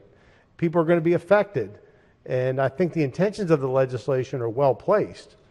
I get it. I mean, I understand it completely. I just don't think that the proper process or the proper information was gathered before this bill was put together, has moved through the process, and now it is about to be approved by the House of Delegates. I think this needs to go back to the drawing board. You're in the right direction. I mean, we're definitely talking about something that needs attention, but I have no question in my mind whatsoever that this is going to have a negative implication and that it's overkill. And the idea that getting a water test is willy-nilly is not accurate. It's not accurate in our district. Thank you. Is there any further debate? If not, the clerk will call the roll. Madam Speaker?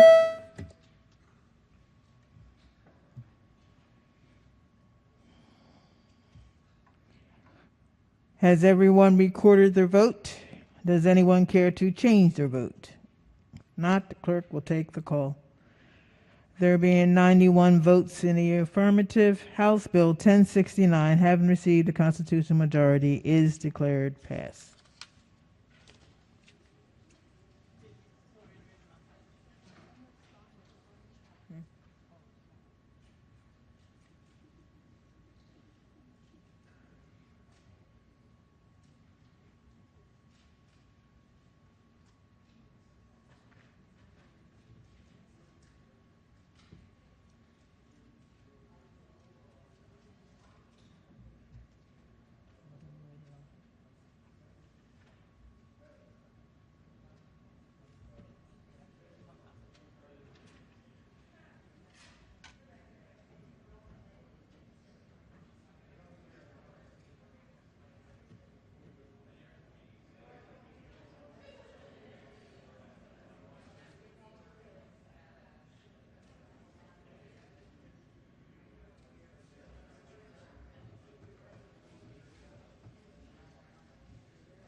Message from the Senate, consent calendar, Senate bills introduced in the House. The clerk will read the first bill and committee assignment. Senate Bill 35, Senator Feldman, Economic Matters.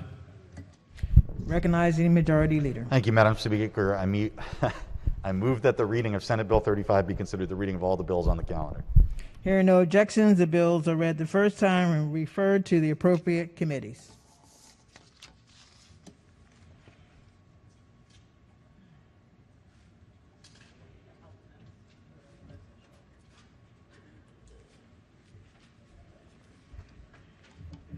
We will not be back in these chambers or the annex until Wednesday.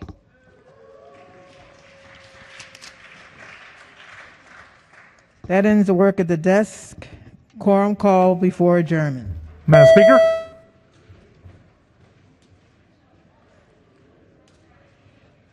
Has everyone recorded their presence? Clerk will take the call. There being 130 members present, the House is still in session, recognizing the Majority Leader. Thank you, Madam Speaker. I move that the House stand recessed until Wednesday, March 24th at 10 a.m., Legislative Day, March 11th.